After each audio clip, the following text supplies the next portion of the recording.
Good evening, good evening, good evening. Welcome once again to another edition of Riot Starter TV here on Black Power Media. I am excited. I'm just ready to be a student tonight. You know what I mean? I've done a whole lot of interviews in my short time. And here at Black Power Media, of course, we've been on this particular platform, and this platform has been in existence for less than a year's time. But we've had some greats come on and join us from all over the planet, and some of the folks we had on, we probably think they kind of seem like they're from a whole nother planet. But tonight, is so important because of the fact that we're talking about one of the people who is the reason why I ever was interested in becoming a freedom fighter. One of the people who is I would call probably one of the most popular Africans to come out of this particular continent over here in North America. And I'm talking about none other than El-Hajj Malik Shabazz, commonly known as Malcolm X.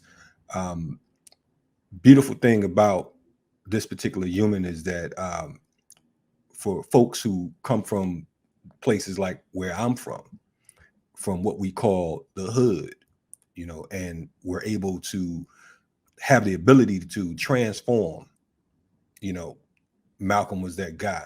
So in my lifetime, I've met a few different people who worked with him, and I know a few different people that worked with him. The late Yuri Kochiyama, who was a good friend of his, Baba Herman Ferguson, who is both now ancestors. Yuri shared the same birth date as Malcolm, along with Ho Chi Minh, and Muhammad Ahmed, known as Max Stanford. But tonight, I have two individuals joining me who are, I would consider, two of the foremost authorities on Malcolm in regards to his life. One is a biographer, and the other is a historian, but their works are uncontested, so gratefully, and to help me along with this ride, one of them is actually going to be my special guest co-host tonight. And he is in 1990, this Highland Park, Michigan native. Excuse me one second. This Highland Park, Michigan native served as a historical researcher and consultant for 2 episodes featuring Malcolm X and Eyes on the Prize 2. Also the PBS History of the Modern Civil Rights Movement, which was on the PBS History of the Modern Civil Rights Movement. Sorry about that. In 1991, he was the chief historical consultant for Spike Lee's Malcolm X biopic starring Denzel Washington. In 1994, he was the special research consultant for Malcolm X Make It Plain, an episode of the PBS historical series, The American Experience. That is just like a very brief intro as to who he is. I mean, he's a brother who spent pretty much the majority of his life researching and studying Malcolm and getting to know his family. I want to welcome tonight our brother, Paul Lee. Who he is. I mean, he's a brother. Brother Paul, how you doing today? Majority of his life. I'm fine, brother, but I'm getting a feedback. I'm hearing you echo. Is there something that I need to do? Someone playing the YouTube video. Something sounds like somebody's actually playing the video in the background. Fine, brother, but I'm getting a feedback. I'm hearing you echo. Okay, someone has the someone playing the YouTube video. Something sounds like. I'm not. I don't know what's going on with that. It's crazy with that one. I don't know. It's not Peter, is it? Give us 1 second so we can. Do you have any headphones, Paul? Do I need headphones? Okay. Yes, sir. You get that. We're going to take you up as soon as for a second. Anyway, we apologize for whatever technical difficulties is going on right now. But again, Brother Paul Lee, again, his work, anything serious on Malcolm, pretty much we've seen it, we've heard it, so definitely want to take the time to enjoy his presence because of the fact that, again, he's along with our other guests, an icon when it comes to this work. So definitely we're gonna wait for Paul to grab his headphones, and he'll be right back with us in a few seconds. Y'all come on in, and if it's your first time coming to Black Power Media, definitely hit the subscribe button, and we want to welcome you, to our program, and make sure you check out some of our past works because of the fact we have a whole lot of serious things going on. So definitely we're bringing Brother Paul Lee back. Okay, Paul, can you hear me? You back in effect, Paul? Okay. Can you hear us, Paul? Yes. Can you hear me okay? Yes, yes. Sir, we got you good. Forgive me, brother. I'm 61 years old. I'm not that technical. Hey, brother. Yes. Hey, I'm younger than you, and I'm not that technical. Don't worry about it. But yeah, man, definitely welcome to the program, man. I appreciate you coming on to join us tonight. How's everything going?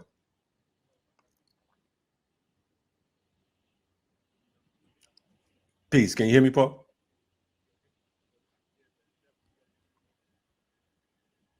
Okay, look like you finding the way. You there? I'm still getting the echo. Okay, I'm still hearing you play behind me. Okay, do you have it? You have another tab because it might be a tab in the background playing or something. I don't know if it's no. You may have to close whatever tab. No, I just opened up one. That's wild. I'm not hearing the echo now, so I'm not sure. But you're hearing the feedback. You're saying. There you go. We're good. Okay, you got it. We're good now. Okay, cool. All right. Thank you all again for joining us. So Paul, what I would like to do, because of the fact that I know that our special guest tonight, along with our special guest co-host, you are way more familiar with his brother Peter Goldman. He is a icon and one of the most important scholars when it comes to, or biographers when it comes to Brother Malcolm. So if you don't mind, I want to give you the distinct honor of introducing our guest, please.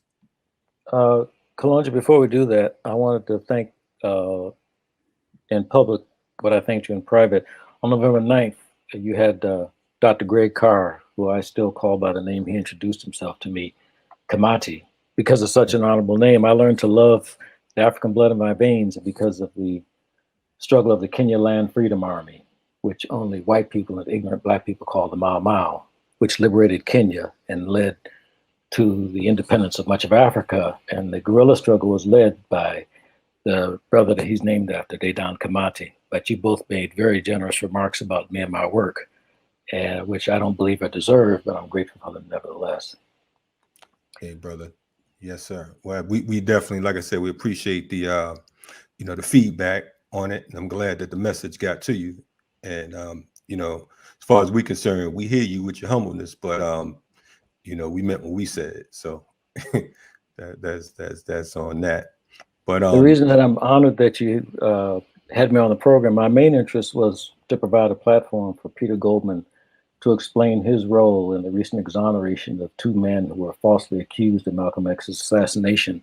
That's Muhammad Abdulaziz, who was formerly known as Norman 3X Butler, and the late Khalil Islam, who was formerly known as Thomas 15X Johnson. The mainstream media and even the so-called progressive media have wholly ignored the foundational role that Peter played in a campaign that lasted, sadly, nearly half a century to firstly get these brothers out, which didn't work, and then to clear their name, which has worked in the case of Islam and Aziz, but Islam is dead. And Aziz is an 83-year-old man, and he lost his wife and his family and had to live with the stain of being falsely accused all these years. And I don't even read or listen to anything about this anymore because I'm a journalist by trade, as is Peter. And I was never as careless as these journalists are right now in framing the exoneration of these two brothers. A simple Google search should lead you back to Peter Goldman, and it should also lead you to Baba Zak A. Kondo, who's done more research on Brother Malcolm's assassination, I believe, than anyone else, who built upon Peter's work. And I felt that it was important, even though Peter doesn't, for a record to be made of how this process that took nearly a half a century leading to these brothers' names being cleared happened.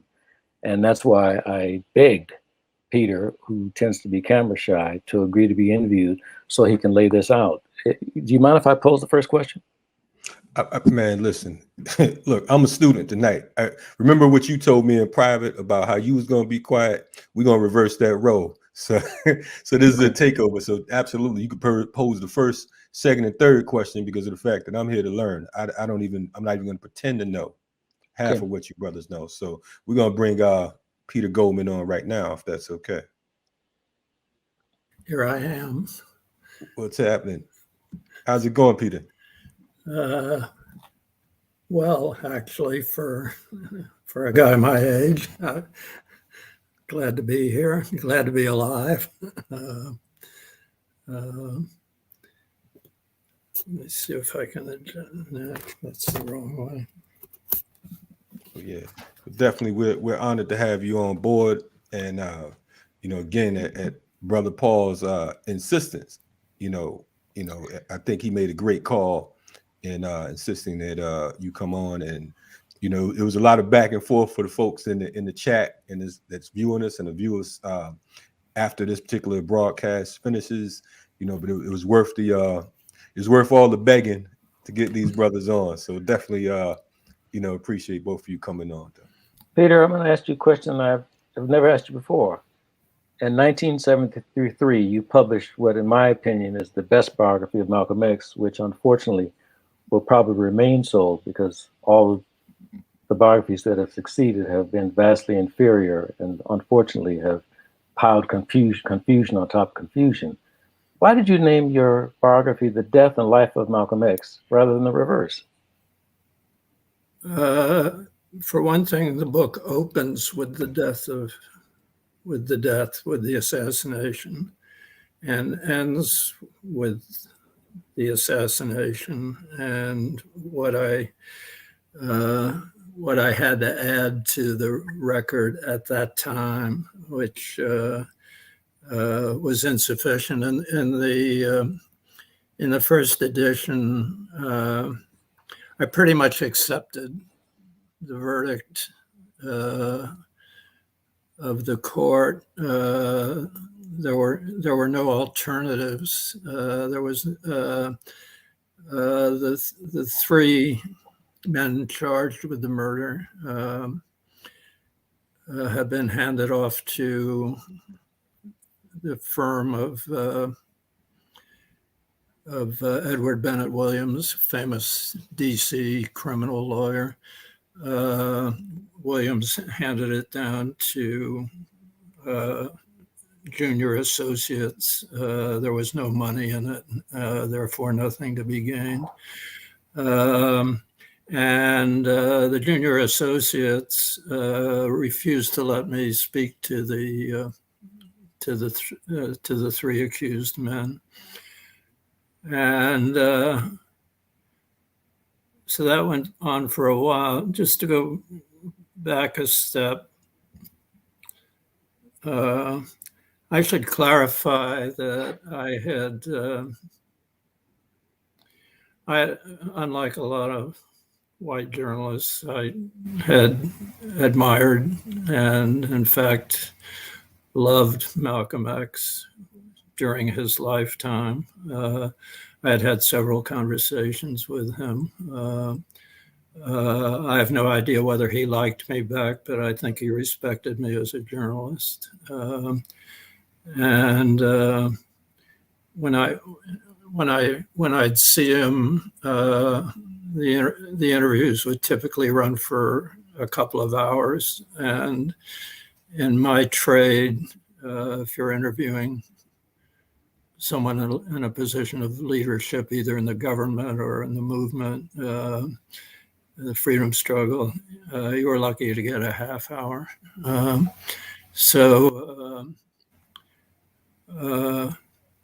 I think at the very least, Malcolm thought I understood him, and I'm happy with that. I'm grateful for that. But on the assassination, I had only the court record to go on. It was clearly typical criminal court stuff. The Nation of Islam did not provide any support for legal representation for any of the three guys. They were left in the hands of courthouse lawyers who in those days, I think, got a fee of something like $2,000 a piece to represent the defendants, and $2,000 does not buy you a serious defense, unfortunately. But that's what I had, so I left it there. And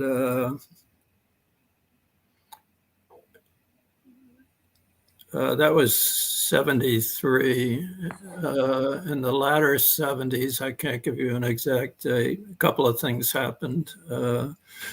Mujahid Halim, well, three things happened. One, Elijah Muhammad died.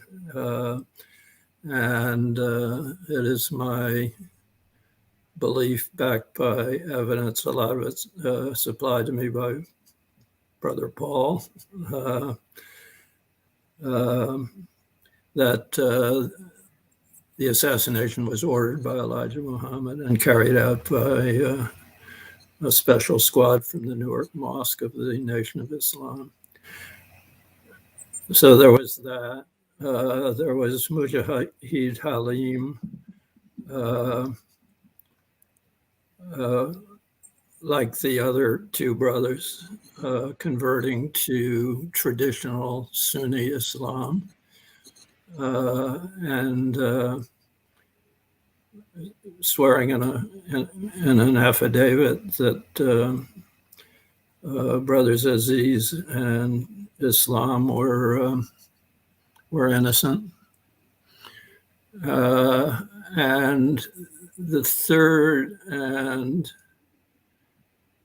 trigger for my going back at the case was a letter from Muhammad Aziz, then incarcerated at Sing Sing prison in New York. And in a way, he was blessed because that's the closest to New York City, where a lot of his people were, his friends, his connections, so they could come see him. He wrote me a letter, a very short letter, saying, I found your book in the prison library. I don't think you got the verdict right. Is there any chance you could come and see me? And I leapt at the chance. And I had the first of several sit-downs with him at Sing Sing.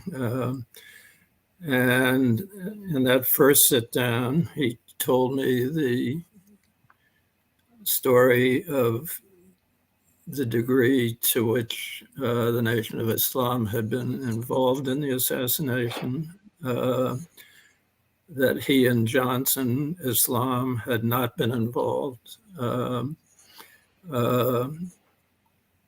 He told me at one point that if he had been ordered to be involved, he probably would have, because he was a loyal soldier in the Nation of Islam and the Fruit of Islam.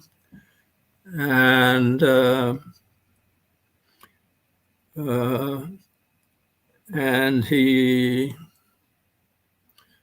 Paul, should I tell the story of E2's visit? That's a keeper in the worst way. I'm going to have to use a bad word to tell it, but that's the only way to tell it. Right. Elijah Muhammad's son, Elijah Jr., I guess, or Elijah II, as Paul has informed me, was known in the Nation of Islam as E2, came to New York in the summer of '64. All the captains of the Fruit of Islam is the paramilitary group, paramilitary arm of the Nation of Islam. I think, Paul, correct me if I'm wrong, but all male members of the nation were considered to be Fruit of Islam, but there was a sort of paramilitary arm of that.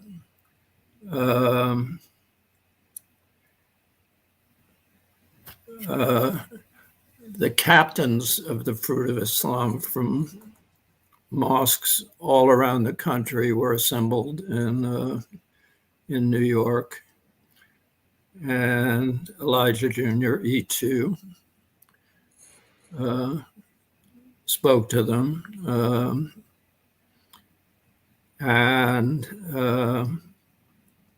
This was at a point when a house in Queens that had been given to Malcolm by Elijah Muhammad was in dispute. The Nation of Islam was trying to get it back, trying to evict Malcolm. And so E2 tells the assembled captains that they were slacking on the job. And he said, what you need to do is go out to that house, clap on the walls till the walls come tumbling down, go in that house, cut the nigger's tongue out, put it in an envelope, give it to me, and I'll deliver it to my father. I'll stamp it and deliver it to my father. I'll stamp it and give it to my father.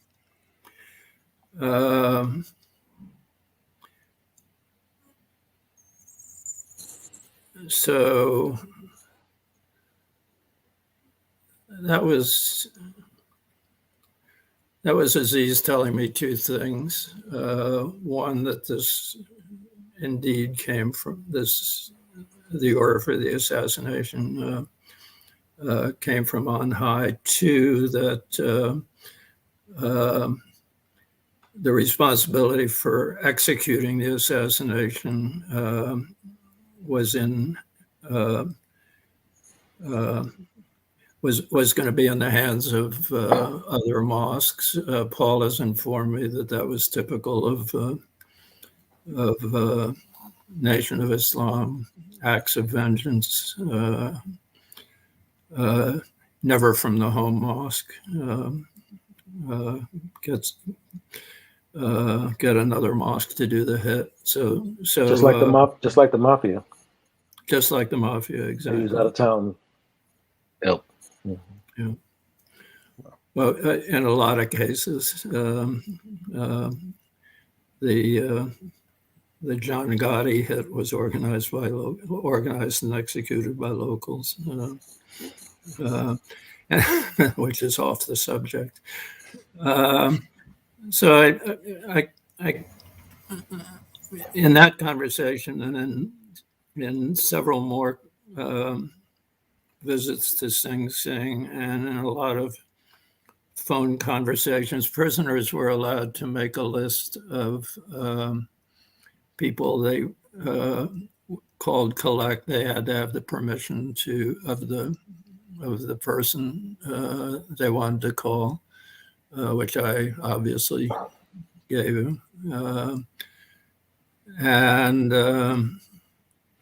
So we talked a lot. We exchanged letters. I visited when I could. And I also interviewed Halim and Islam. Halim was very open with me. I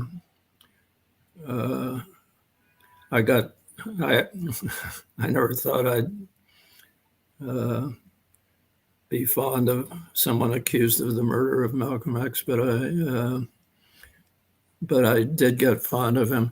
Johnson was another story. Johnson was a much more street guy, and very guarded about opening up. He was the toughest interview in the whole period I was working on the case. And I talked to a lot of other people. I talked to Nureddin Faiz, who was the Islam who led all three of these brothers to Sunni Islam. I talked to Wallace Muhammad, who had inherited leadership of what had been the Nation of Islam, and himself had embraced Sunni Islam.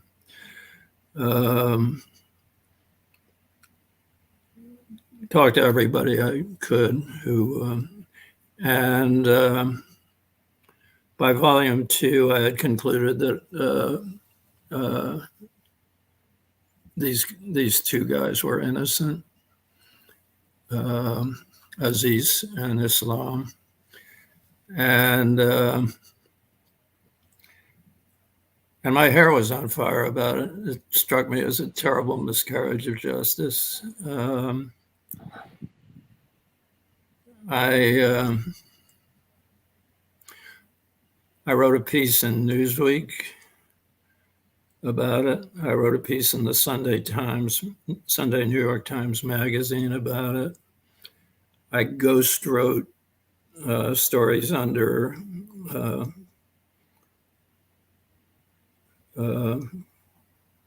Mujahid's byline.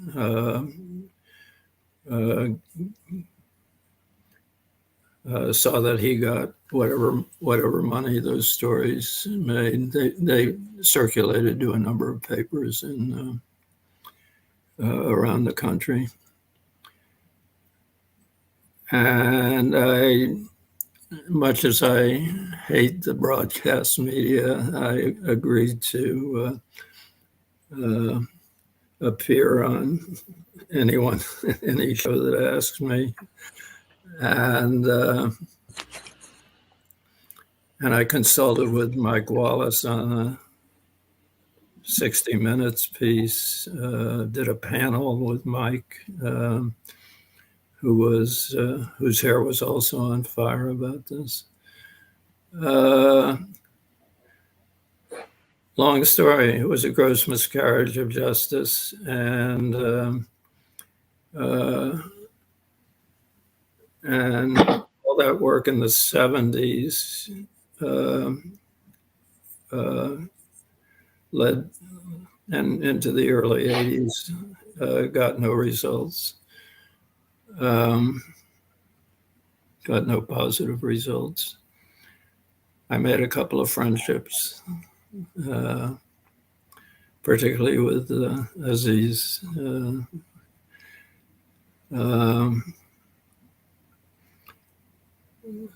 So the story goes cold. There are some more documentaries about Malcolm and the case, and I either consulted or appeared briefly on them again without effect.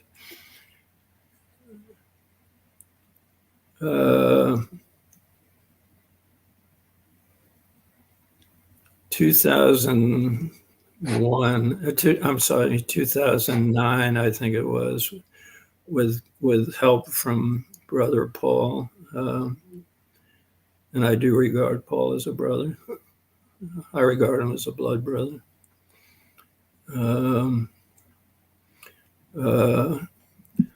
I took yet another look at the case. Paul supplied me with a ton of material to help out. I scratched up some of my own and published the third edition of the book. Again, no positive outcome.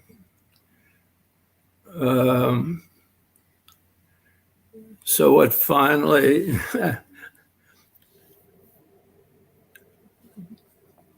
Paul thinks I played a heroic role. I just played a persistent role. Finally, what tipped the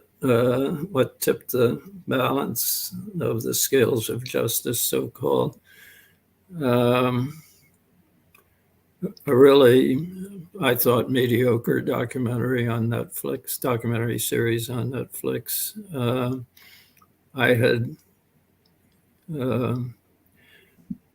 I had consulted with them, but was abashed that my name was listed, that I got a credit at the end of fortunately in very small type, so that you could, I doubt anyone noticed it except me. But that got Malcolm and the case back in the mainstream media news, because there was some public excitement about the documentary. And I think that's what tipped the scales in the New York District Attorney's office.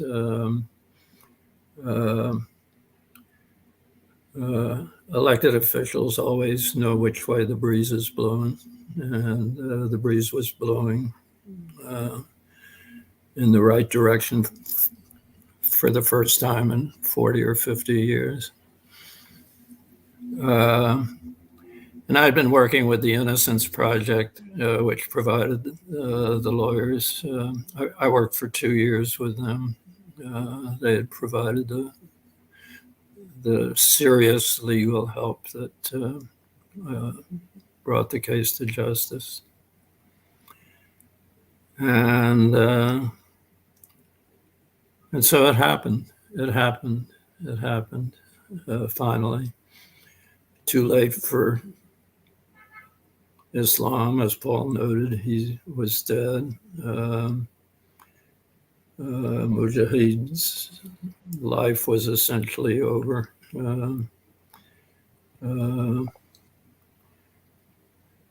He's still around, but his life was destroyed, essentially. And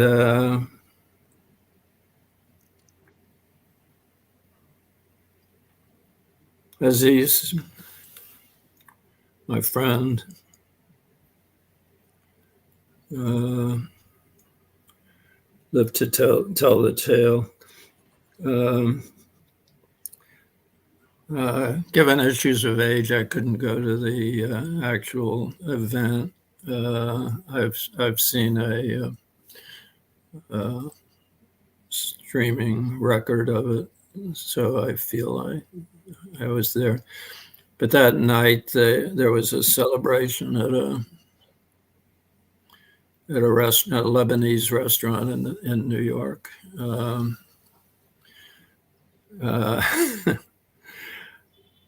I went there, discovered the gathering of the lawyers and Aziz and his new wife, who was much younger than Aziz. We're all in a private party room upstairs. Again, as a matter of age, I couldn't manage the stairs, so they brought Aziz down to see me, and we exchanged bro hugs, several bro hugs, and a lot of expressions of love. And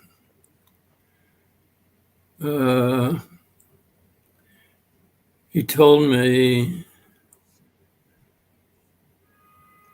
his reaction was half joy that this stain had been removed from his name after all these decades. And he was half bitter that so much of his life had been lost. He and I were sort of at the front edge of middle age when we met. And now we were two old men exchanging bro hugs. And so it was a bittersweet moment for me too. But it was on balance, a very happy ending for me after 40 plus years working on this thing and feeling the struggle was in vain for so long. And that's my story, and I'm sticking to it. Hey man, we're over here. I mean, you just came out the gate swinging. I mean, we didn't have to, you went right to it. So it's like for me, it's so many emotions just in one, you know what I mean, in one answer. I want to ask because of the fact that I know people want to know. It's like, what in particular were there any? Give us some examples of what came to you that made you say, look, I believe that these guys are innocent. You know what I mean? I mean, was it just, they had a good story or I mean, tell us about that because of the fact that, I mean, how did that happen? How did you come to that particular realization or thought process? Well, as I mentioned,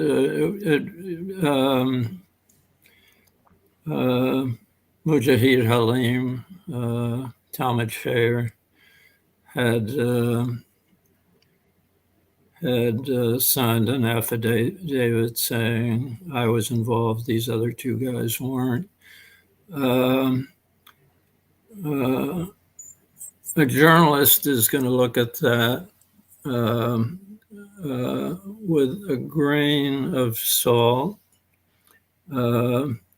Mujahid had tried to get them off during the trial, but he wouldn't say who was responsible.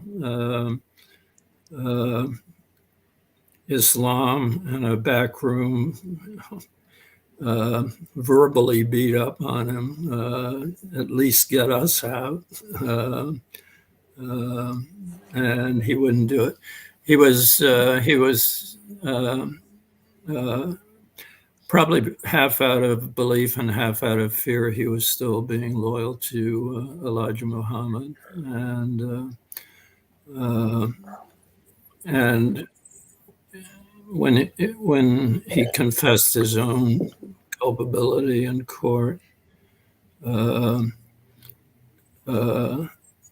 he tried in a kind of halfway manner to clear the other guys. It wasn't going to work. No one was going to believe him if he wouldn't if he wouldn't tell the whole story.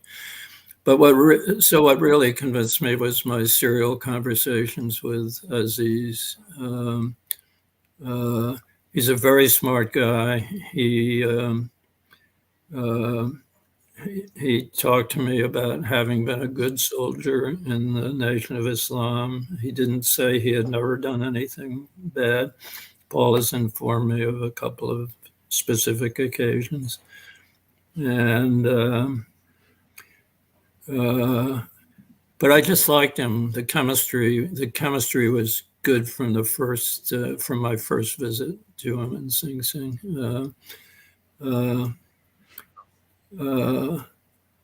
I spent my life as a journalist, and you try to avoid believing at first sight. You do some mental calculations. Why is this guy saying this? Why is he saying that? I went through that process in my head, and I still liked him, and I still believed him. Very decent guy. And he, when I saw him the other night, he talked about Halim and his failure to tell the whole story during the trial. And Aziz told me, Mujahid has an innocent heart. And I was very moved by that. Very moved by that. That's a forgiving man. So there's been reports, the New York Times in particular said that the shotgun used was never recovered. What's the know anything about that, or have you heard anything on that in your? I don't remember. I just don't remember. It's probable, you know, you do an assassination in front of a crowd variously estimated at 200 to 400, and it's chaos. It's chaos. The prosecution presented 7 eyewitnesses out of that crowd. And even in the first edition of my book, I raised a little suspicion about a couple of them. One of them was a suspect in the burning of the New York mosque, Temple Number 7 mosque, and I suspected, I couldn't prove that was used as leverage against him.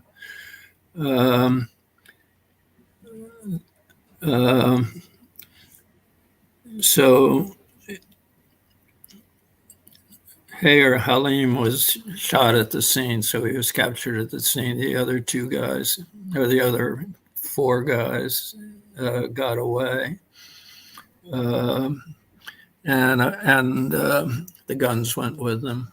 In a mob scene, you can,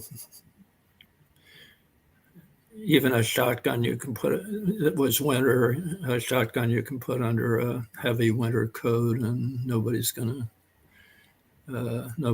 stop and frisk you. Everyone's sort of in a state of hysteria.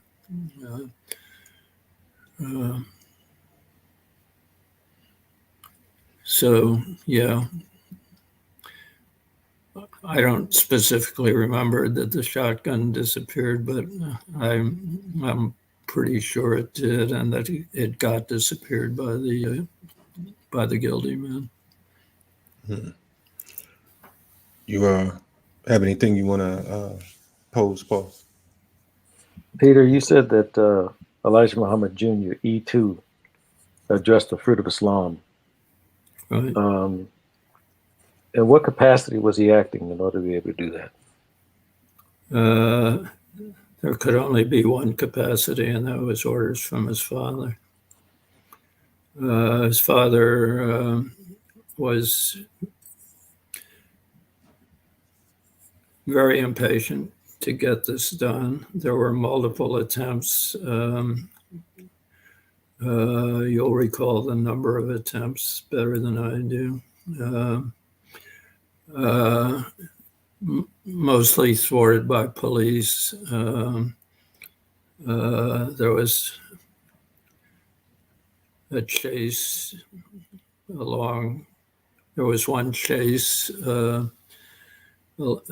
through along Los Angeles freeways.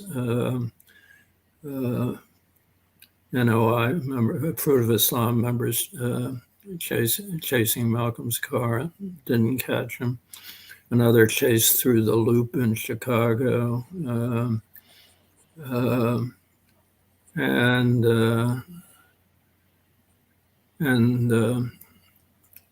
several other attempts. I think, check me if I'm wrong, Paul, but I think you counted 6. Forgive me for, you may have noticed, Brother Kalonji, and I'm shaking my head and covering my eyes. This is like my least favorite. This is like my least favorite subject. Yeah, man. Peter mentioned that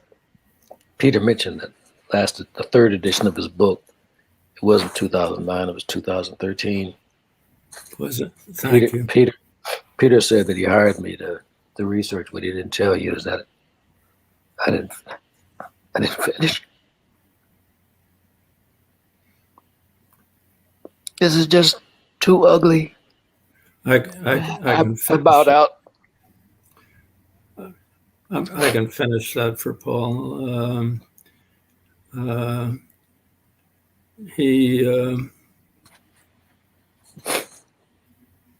he supplied me with critical chunks of evidence.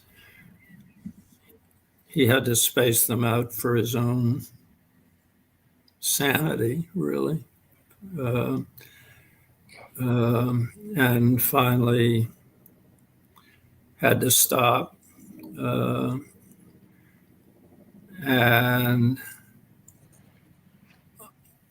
I was very aware of the pain it was causing him, and he thinks he quit on me. I think he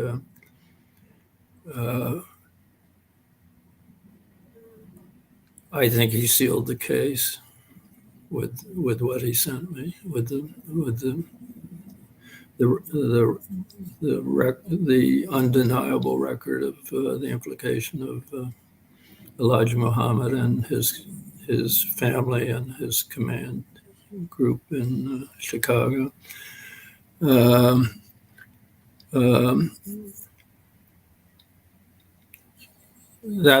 version of the book, Paul is the hero. Kalonji, I need to explain something. I've been studying Malcolm X's life for nearly a half century. I wanted you to say that. I'm sorry, but go ahead. Yeah, I said I've been studying, for nearly a half century. Started in 1974. And why I am obligated as an historian to study his assassination, I've mostly done it to assist others. Assisted first Baba Zak A. Kondo, who, as I mentioned to you, has done more research than anyone else to build on the foundation that Peter laid. He wrote a brilliant book called Conspiracies, Unravelling the Assassination of Malcolm X, which I would urge everybody to get. And then I assisted Peter. But the majority of my investment has been in studying his life. And that's why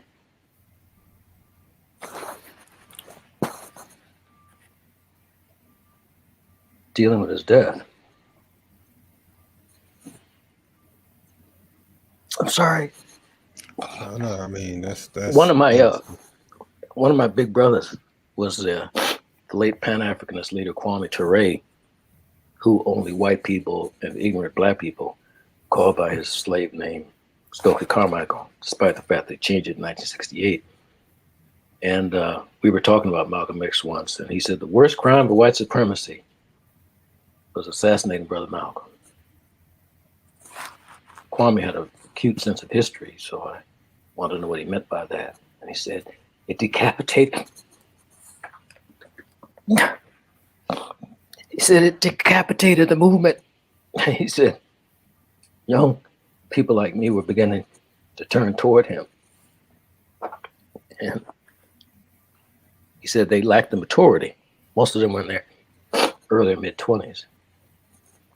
And he said the confluence of somebody with the maturity and global perspective of Malcolm and the generation that later ended up demanding Black power was what made his removal so catastrophic.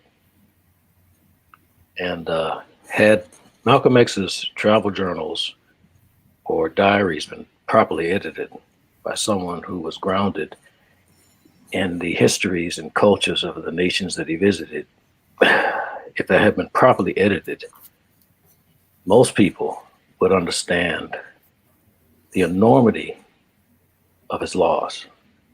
But unfortunately, the editors left undescribed, unexplicated, literally hundreds of references to people and institutions and organizations, places, issues, ideas. Had it been properly edited, placing him within the context of after Malcolm was ousted from the Nation of Islam, he lived 11 months. Just over half was spent outside the United States. So that means every study of Malcolm X that's been done, including with all due respect, Peter's, has a giant gap in it. And travel journals would fill in that gap. And if they had been properly edited, Malcolm X would immediately be installed as the third greatest Pan-Africanist of the 20th century. You would have had Marcus Garvey, Osajifo, or Redeemer Dr. Kwame Nkrumah, and then Malcolm. It's absolutely astonishing if you understand those journals in context, how much he was able to accomplish, especially in that last 18-week tour abroad. He did more to begin to tie together the strands of what Marcus Garvey used to call the scatter in Africa than anybody since Marcus Garvey in a few months. But if you don't know who he's talking to and where he's going, what parties and organizations, institutions he's interacting with, it doesn't make any sense. And no good use has been made that I'm aware of those diaries because they were so ineptly edited. People recognize a few names, a few places, but it is the job of an editor to fully explicate all references to persons, places, and things that would be unfamiliar to the reader. And there's a whole discipline behind that. It's called scholarly or documentary editing. And that's who usually something like that would be handed to, not just a writer or an enthusiast. But I spent 7 years without the journals before they were made available, tracking him abroad. I had to learn the rudiments of 9 languages to be able to track him in foreign newspapers and magazines. I had to train myself in how to properly interpret intelligence documents from the Central Intelligence Agency and the State Department, CIA. And I was blessed to travel abroad and meet many of the people that he had worked with. And one conversation changed my whole perspective on him. It was with the Jamaican-born Afro-Cuban nationalist Carlos Moore, who worked with Malcolm X in Paris to found the French chapter of the Organization of Afro-American Unity. Malcolm X's, the secular Pan-Africanist organization that Malcolm formed after being ousted from the Nation of Islam. And Carlos helped me to understand Malcolm X as a global figure, a man of international stature and influence, because he was assisting Malcolm on a secret project that Carlos has been the only one to write about with any depth. It was called the Afro-American Brigade. In the spring of 1964, the second or third Congo crisis erupted in the former Belgian Congo. And the CIA had installed a puppet leader named Moise Tshombe. And they supported him with CIA-backed anti-Castro-Cuban pilots and helped him hire South African mercenaries. We're talking about white South African mercenaries who hated everything black, to be able to keep him in power and be able to put down a rebellion. And while Malcolm was in Egypt in September 1964, he wrote a telegram to Jallo Telly, who was the Administrative Secretary General of the Organization of African Unity. The OAU was then Africa's Loose Continental Federation. It's now called the African Union.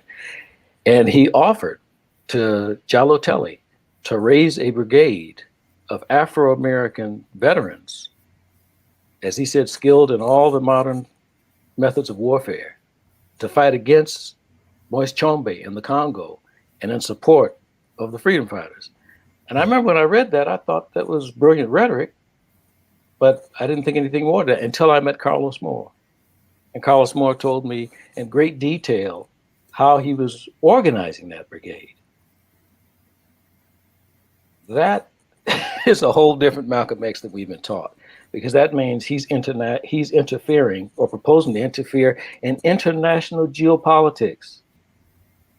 And Carlos believes that this is part of the reason that he was banned from entering France on February 9th, 1965, 12 days before he was assassinated. And as I said, I spent 7 years just reconstructing his tours abroad. And subsequently, then I further immersed myself, as I said, in the histories and cultures of every nation that he visited and many that he did not visit, and was able to put him in context. And that's why talking about and writing about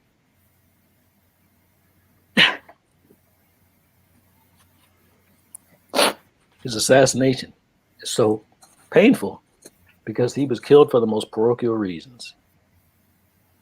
The amazing work that he was doing, knitting together the Black world, the ingenious work that he was doing in his last months to be able to unite the southern and northern wings of the movement, the fact that grassroots leaders all over the country were beginning to be attracted to him and to organize, the fact that he was making friends in the Muslim world for us, the fact that he had planned the tour of the Caribbean, and that the OAU had chapters in London and in Paris, Cairo, Nairobi, Kenya, Dar es Salaam, Tanzania, and he was getting calls from Nova Scotia in Canada. Nothing since the Garvey movement like that had happened. And he gets slaughtered because some old man objected to him outing his sex life. Wow. I was working for Spike Lee in 1991 as his historical consultant, and I handled what Spike called the salami bologna desk. You got to have gray hair like mine to know that that's what Popeye called Muslim salami bologna. So Muslims were calling Spike's office trying to get money and to tell what they knew.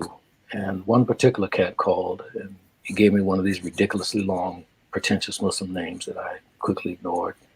I said, "What was your name in 1964, 65? And he told me. I said, "You were lieutenant of Ma such and such." And he was surprised that he was talking to somebody who knew his history, because he had been involved, he had been complicit in one of the attempts on Malcolm X's life. And I asked him, did the Nation of Islam kill Malcolm? And he was insulted by the question, and forgive my language. And he said, "That nigga got in the way of our money." He wasn't the first person that I talked to that was complicit in the assassination or attempts on it, who had the exact same attitude of contempt. And Peter has been working on the latest installment of a series of novels, and he's dealing with the mafia. And Peter and I have had long discussions about what he's discovering, and I find it chilling, the comparisons between mob culture and the culture of the Nation of Islam in this regard. Wow. Man. My one regret about this whole adventure is that I didn't meet Paul until after the first edition was published. And Paul and his brother Sunni Khalid came to visit me at my office in Newsweek. And Paul was relatively a kid at the time, but I had the feeling then that he knew more than I did. And it was too late to partner up with him. I wish I had known Paul when I started rather than after the first edition. Well, Peter, I just thank you for being so generous. I'm not being generous, I'm being factual. No, I mean, being so generous to me ever since then. You've been more than a friend, more than a mentor, as you said, like a blood brother. And I want to thank you publicly for The Death and Life of Malcolm X. That book inaugurated what could be called Malcolm X Studies. And I want to thank you for the work that you did to free Khalil Islam and Muhammad Aziz, and failing that, to clear their names. I want to thank you for working with Mujahid Halim, formerly Talmadge X. Hayer, to finally tell the truth of what happened. I want to thank you for the integrity that you bring to everything that you do. And this is why I wanted you on this program, because this is a great story. And I don't understand what the point of the Netflix series was. They chose essentially an amateur historian as a narrative device. Right. Well, the reason that I refused to participate in the program is because I said it should center on the work that you and Baba Zak Kondo did. That, in my opinion, is a great story, that two men would devote much of their lives at great cost to trying to free or exonerate two innocent men. And they chose this silly pet detective approach. I don't understand.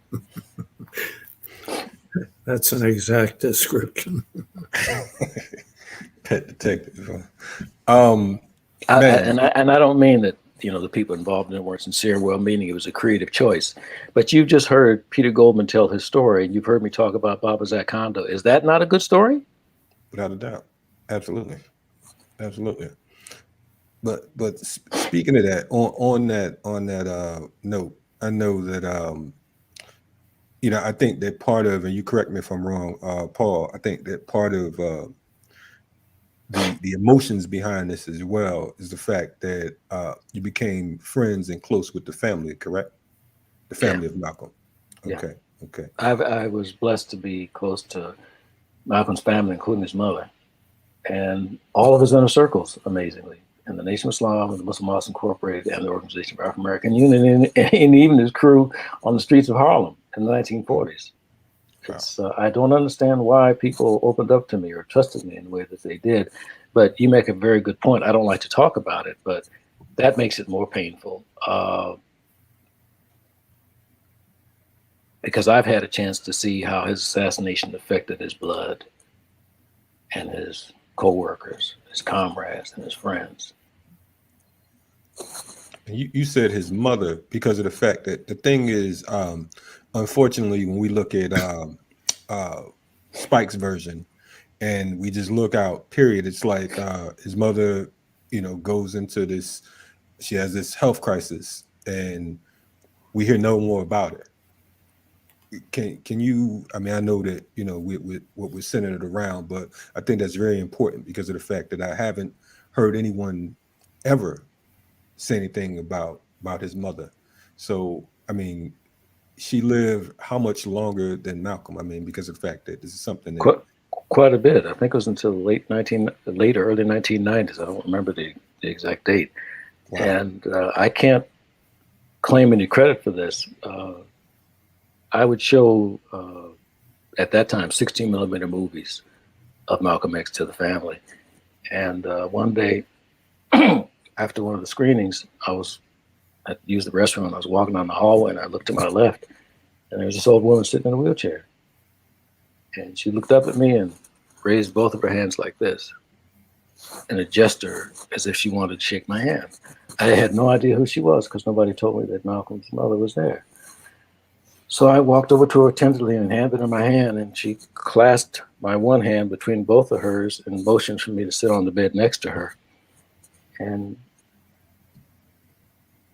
first time she spoke, it occurred to me where she was from because she had this lilting accent from Grenada. And she said, "You look like my son." And one of Malcolm X's sisters walked in with a look of alarm on her face because Malcolm X's mother was not known to open up to strangers. As a matter of fact, she didn't even open up to all family members. And the sister asked her mother, which son, Mama? Which son does he look like? And as far as I could tell, Grandma Little, as she was called, ignored her and just kept looking at me. And every time I saw her after that, she would tell me stories unasked. I never asked her a single question. And I remember every word that she said because she was a very literate woman, as you probably know, spoke several languages. But more than that, she had the kind of intelligence that's visceral. I don't know, perhaps you haven't met anybody like that.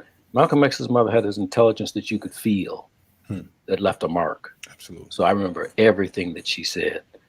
And the stories that she would tell me were so vivid that it was almost like I would become part of the story. Or I could look around and see this. I'm sorry if this sounds metaphysical to you. That's the way that I experience it. It's cool. I got you. Yeah. And forgive me for not sharing the content. That's private. That's cool. But you can imagine, after listening to her stories and getting to know her, I'm dealing with her son and her son's, the brutal way that he's murdered. So I wouldn't have mentioned it had you not mentioned it. But yeah, that's one of the reasons that this gets tougher, because I'm looking at the woman who gave birth to him. That's right. This is man, I am like, again, this is a learning experience. To the people in the chat and those viewing, definitely we are grateful to have Brother Paul Lee and Brother Peter Goldman in the building tonight. It's an honor. I was trying to get either one of them on, and we end up with both. And it's just like I almost wish I could share the emails because these guys are like, I mean, I've never seen two people outpraise each other. You know what I mean? Like, he's the greatest. No, actually, he's the greatest. This is the best person for the job. No, he's the greatest person for the job. Well, you should interview him. We should interview him. So I had to like literally call Peter Goldman, like, hey, look, man, you know, this is Kalonji begging again. You know, I know you've been a journalist. You was at Newsweek for over 40 years, and I'm sure that you ran into some obstacles, so on and so forth. He laughed and he said he'd do it if Paul agreed to do it. And you know, Paul, he was tough down to this morning. So you know, I definitely appreciate, you know, both of you coming on. Brother, I'd like to ask you a favor. Yes, sir. Never have me talk about this again. Right on. That's Paul. That's Paul as long as I've known him, and because of my work, I've had to. I felt obliged to force the subject on him from time to time, but never again. We've got the as close to a happy ending as we're going to get. I'll never ask you another question on this subject. Hey, listen, what we have is time capsule material. I want to ask you, Peter, because of the fact that most folks and Paul, I appreciate it through the emotions, and I can imagine, you know, you've done far more work on El Hajj Malik Shabazz, on Malcolm, than I ever could, and I'm always emotional when anyone ever has anything lopsided to say about them, and I haven't done half the research you have. So definitely, you know, we're honored by that. But Peter, I know that, you know, I've spoken to several people, and it's been said that it's possible that you were amongst, if not the last person to interview Malcolm. I don't know if that's correct or not, but no, it's not. There was a Philadelphia journalist named Paul Lee. I'm sorry. Sorry, Paul. Named Claude Lewis. I'm sorry. My memory plays tricks. Claude Lewis interviewed him very late. I think probably in December. December 23rd, 64. Christmas Eve. Wow. Yeah. Great interview. Which you used to great effect in The Death and Life of Malcolm X. Yeah, it was precious. And I had known Paul when I started at Newsweek. There was no black editorial staff, and the only person who was close to that was Claude, and he was sitting in those. This was pre-computer, pre-internet days. He was sitting in a wire room, tapping my stories and everyone else's stories into a teletype setter. And a couple of our sports writers would sneak him actual reporter assignments, just to acknowledge his existence and that he wasn't his aspiration wasn't to be a typist of other people's copy.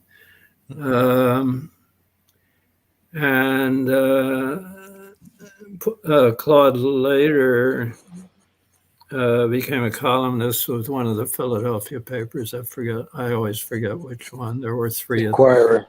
Was it the Inquirer? Thanks.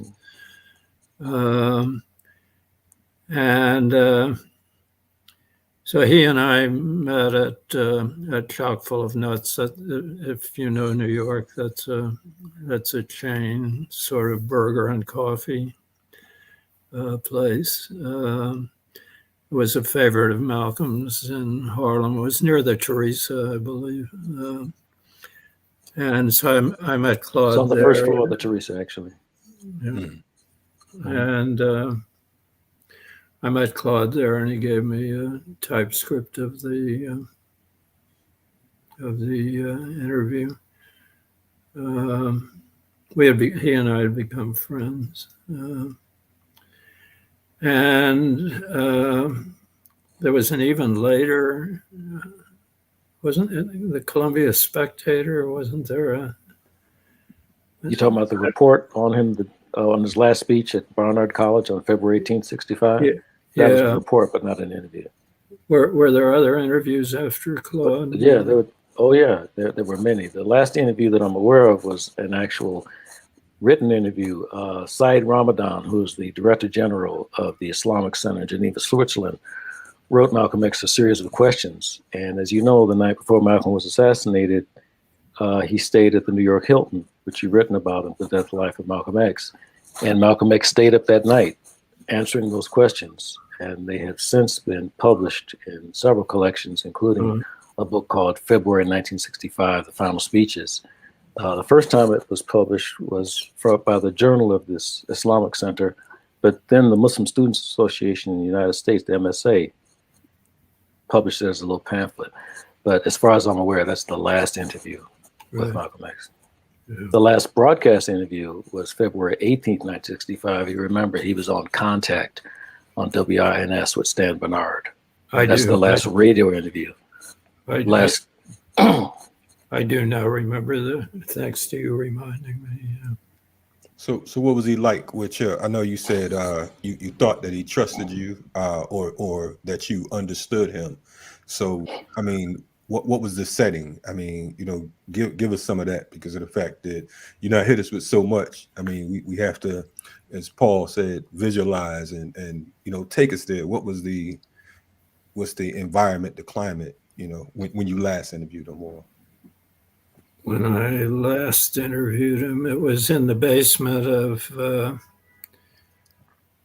I'm going to mangle the name of the bookstore, the National Memorial African Bookstore. Thank you. Owned by an elderly and longtime nationalist, Louis Michaud, sometimes pronounced Michaud. In Harlem? In Harlem, yeah. It was we sat in the basement of the bookstore among mounds of unshelved books, and there were pictures of Black heroes along the upper part of the wall. And among them was General Douglas MacArthur, which I never figured out. maybe the professor knew something I didn't know. It's possible. And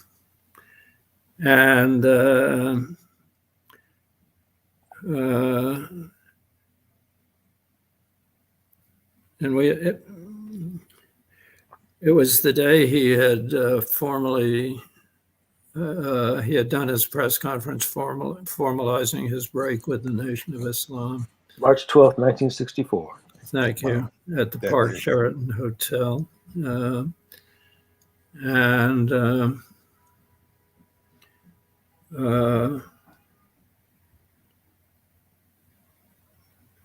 And we talked for a couple of hours.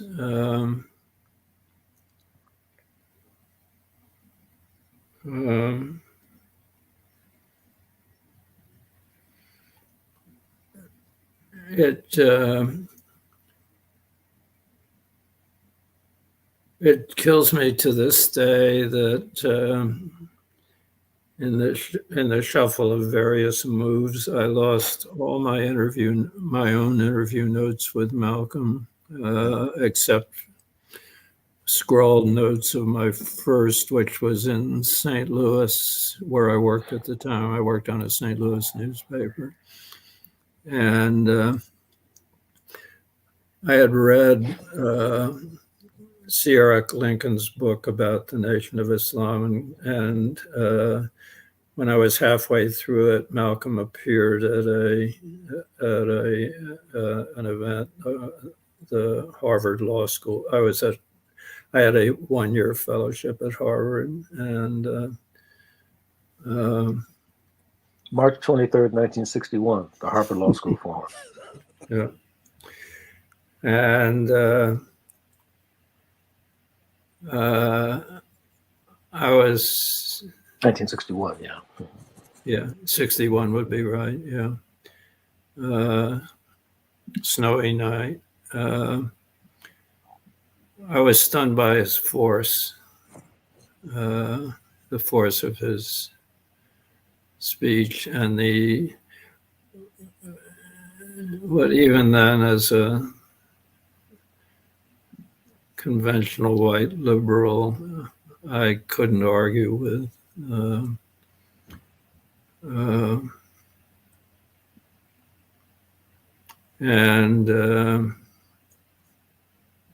So I got back to my job in St. Louis, and I persuade my city editor to let me do a series on the local mosque of the Nation of Islam, which I did. It was not one of their strong. I'm putting this gently. It was not one of their strongest mosques. Minister Clyde Rahman. Yeah. Right. And William Caldwell was the captain, a post office worker.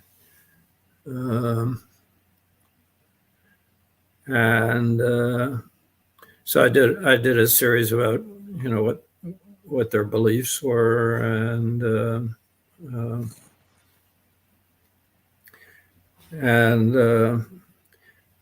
a couple, 3 months later, I'm sitting in the newsroom of the St. Louis Globe Democrat, and I got a call, pick it up. Hello, Mr. Goldman, this is Minister Malcolm X. I'm going to be in St. Louis visiting the local mosque. Would you like to see me? And I think I bumped my head on the ceiling, leaping at the chance. And so that was my first get together, and the only one in which I still had notes, and the notes are raggedy because in those days, newspapermen commonly folded copy paper into 3 so it would fit into an inside jacket pocket. And I scribbled notes on that, and they're not very coherent. The notes on my subsequent interviews with him,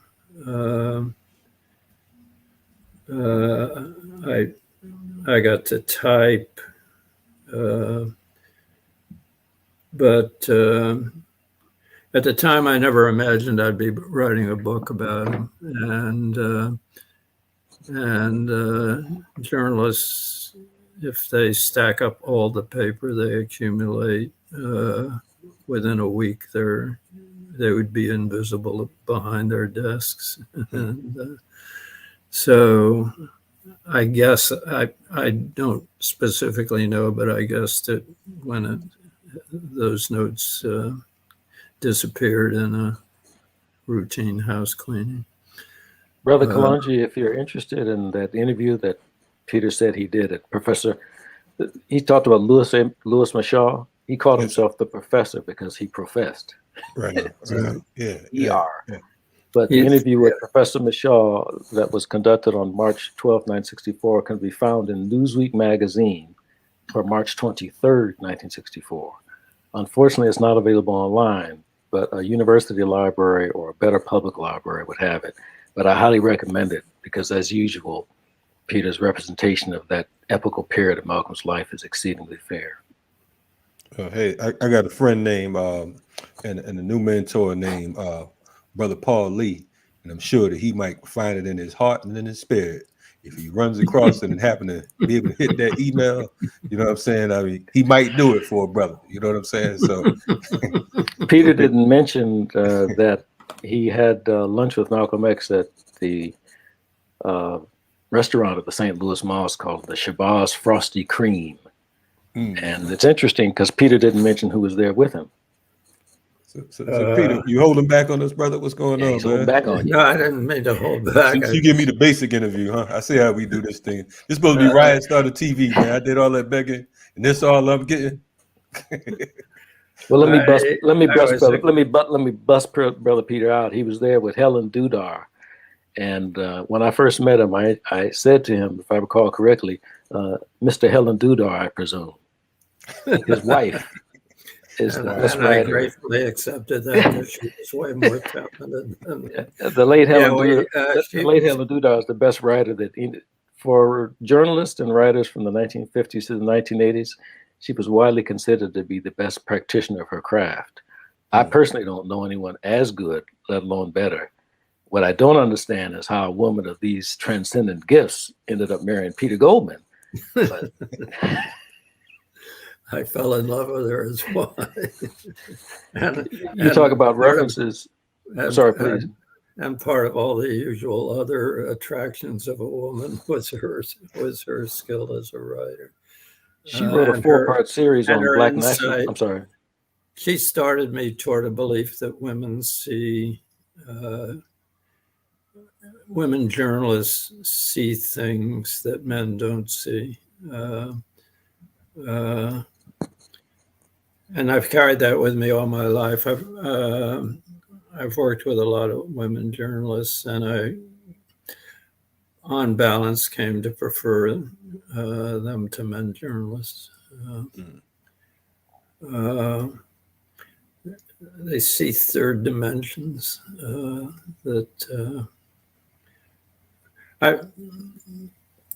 Helen and I met covering a murder trial in Boston. I was working in St. Louis. She was working in New York. The trial was in Boston. It was a juicy sex and death trial, and it lasted for 5 or 6 weeks. So we had time to get a romance started. And on my way back to St. Louis, I stopped in New York for a few days, and I was sitting in her apartment when the Post sent a manila envelope full of her clips on the trial. She didn't want to look at them. She never looked back. So I started reading them, and she and I had covered the same trial. And I read and read, and I said first to myself and then to her, so that's what this trial was about. And I meant it. It was totally true. She saw the innards, and when we had that sit down at the Shabazz Frosty Cream, as we were all leaving, she said to Malcolm, as a joke, "Well, you're preaching developing Black businesses as part of the liberation of Black Americans. What if they all succeed and join the NAACP?" And Malcolm, for a moment, didn't know she was joking. And then he began that magical smile and laugh. But it was a slow take. Yeah. I just loved the guy. I couldn't help it. A journalist's not supposed to fall in love with his subjects, but I did. Brother Kalonji, let me give you another reference. Yeah, go ahead. I told you Newsweek, as far as I know, is not available online, unfortunately. No.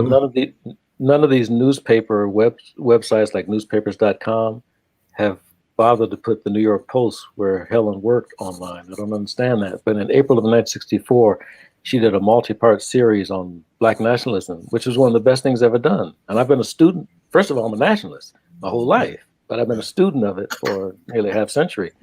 And I think the only scholar that I've ever seen cited is her husband in The Death and Life of Malcolm X.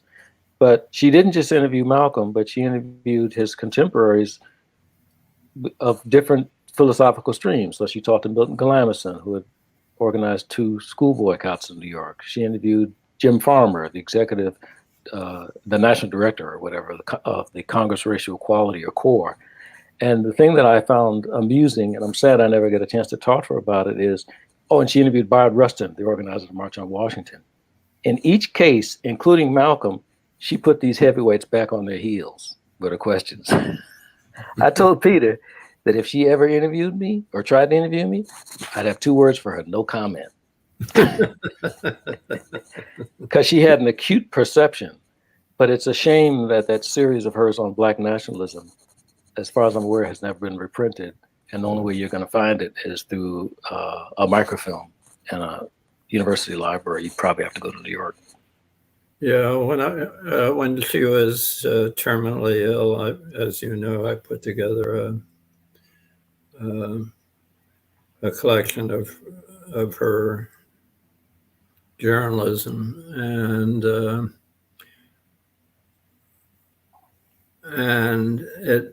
only place I could get her New York Post stuff was microfilm at the Post. And then you had to know a specific date, and for them to find it, you couldn't ask them to go through reels of microfilm. But I found enough stuff to create a book that I was happy with. What's the title of that book, Peter? The Attentive Eye. Where is it available? Only online. I had to do it. She was dying, and I had to get it out fast. So I took it to a self-publishing house, which can turn books around faster. A traditional publisher can take 2 or 3 years, unless it's, the latest red hot book about Trump or something. Then they'll speed the process. But and I wanted to get it in her hands while she was alive and aware enough to appreciate it.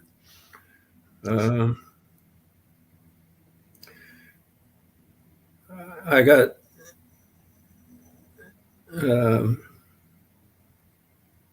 her illness was taking a bad turn,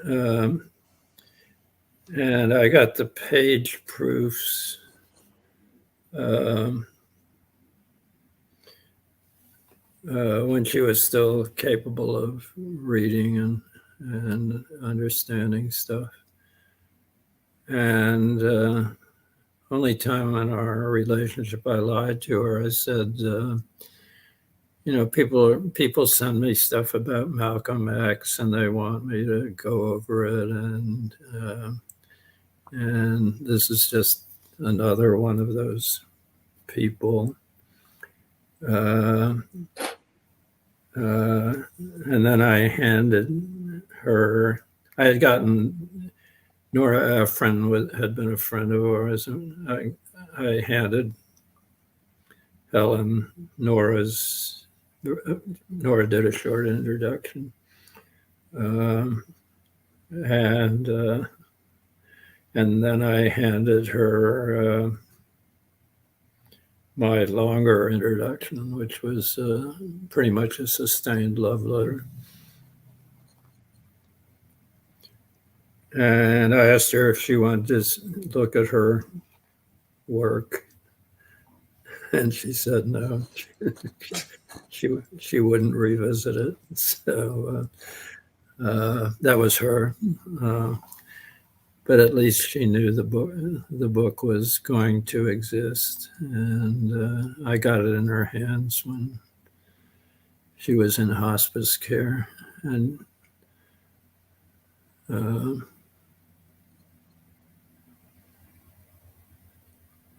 it's tough stuff. She knew what it was. Peter, you were married to Helen Dudar. You do know that you're the luckiest man who ever lived. Yeah, I do. I do. To this day, no competition. Hey man, I appreciate you both sharing these moments, these triumphs, and just the fact that you know, I mean, you like one of the coolest cats on earth, man. You and your wife kicked it with Malcolm having lunch. I mean, like lunch with Malcolm. I mean, that sounds like a book alone. You know what I mean? So yeah, I won't quite say lunch with Malcolm. Helen and I had lunch. Malcolm had a cup of coffee with cream. He said one of his standard lines was, "Coffee's the only thing I like integrated." hey, nah. I remember him talking about if when you're dining and you're sitting at it, when some other folks are dining and you're sitting at the table, you're not dining, you're just sitting at the table. So that kind of reminded me of that real quick. But yeah. Man, I'm trying to, again, totally grateful. I mean, Paul, you're the man with the plan who brought it all together. Are there any more things that we should know from Peter that he holding back because of the fact that you know him better than I do, and I think that you know, he might move a little bit better coming from you. You know what I mean? I just started my begging tradition with him. Why don't you ask him on again? Hey, listen, I'm cool with that, Peter. What's the deal with that, man? We doing a one time thing, or we're gonna have you back on soon? If you think it's worth it, but I've forgotten more than I knew. But you knew more than I forgot. How about that? Brother Kalonji, promise me that you're going to have Baba Zak A Kondo on. The brother is fabulous. The work that he did to build upon what Peter Goldman did is extraordinary. As far as I'm concerned, it's the closest thing to a last word that we're likely to have. Right on. I agree. Yeah, so I would definitely reach out to him. I appreciate the contact on that. And I'm gonna tell him that and if I have any issues, then I'm gonna put both of you in the email chain, and we can do the back and forth one more time. Before we close, I know folks want to know, are there what books or publications or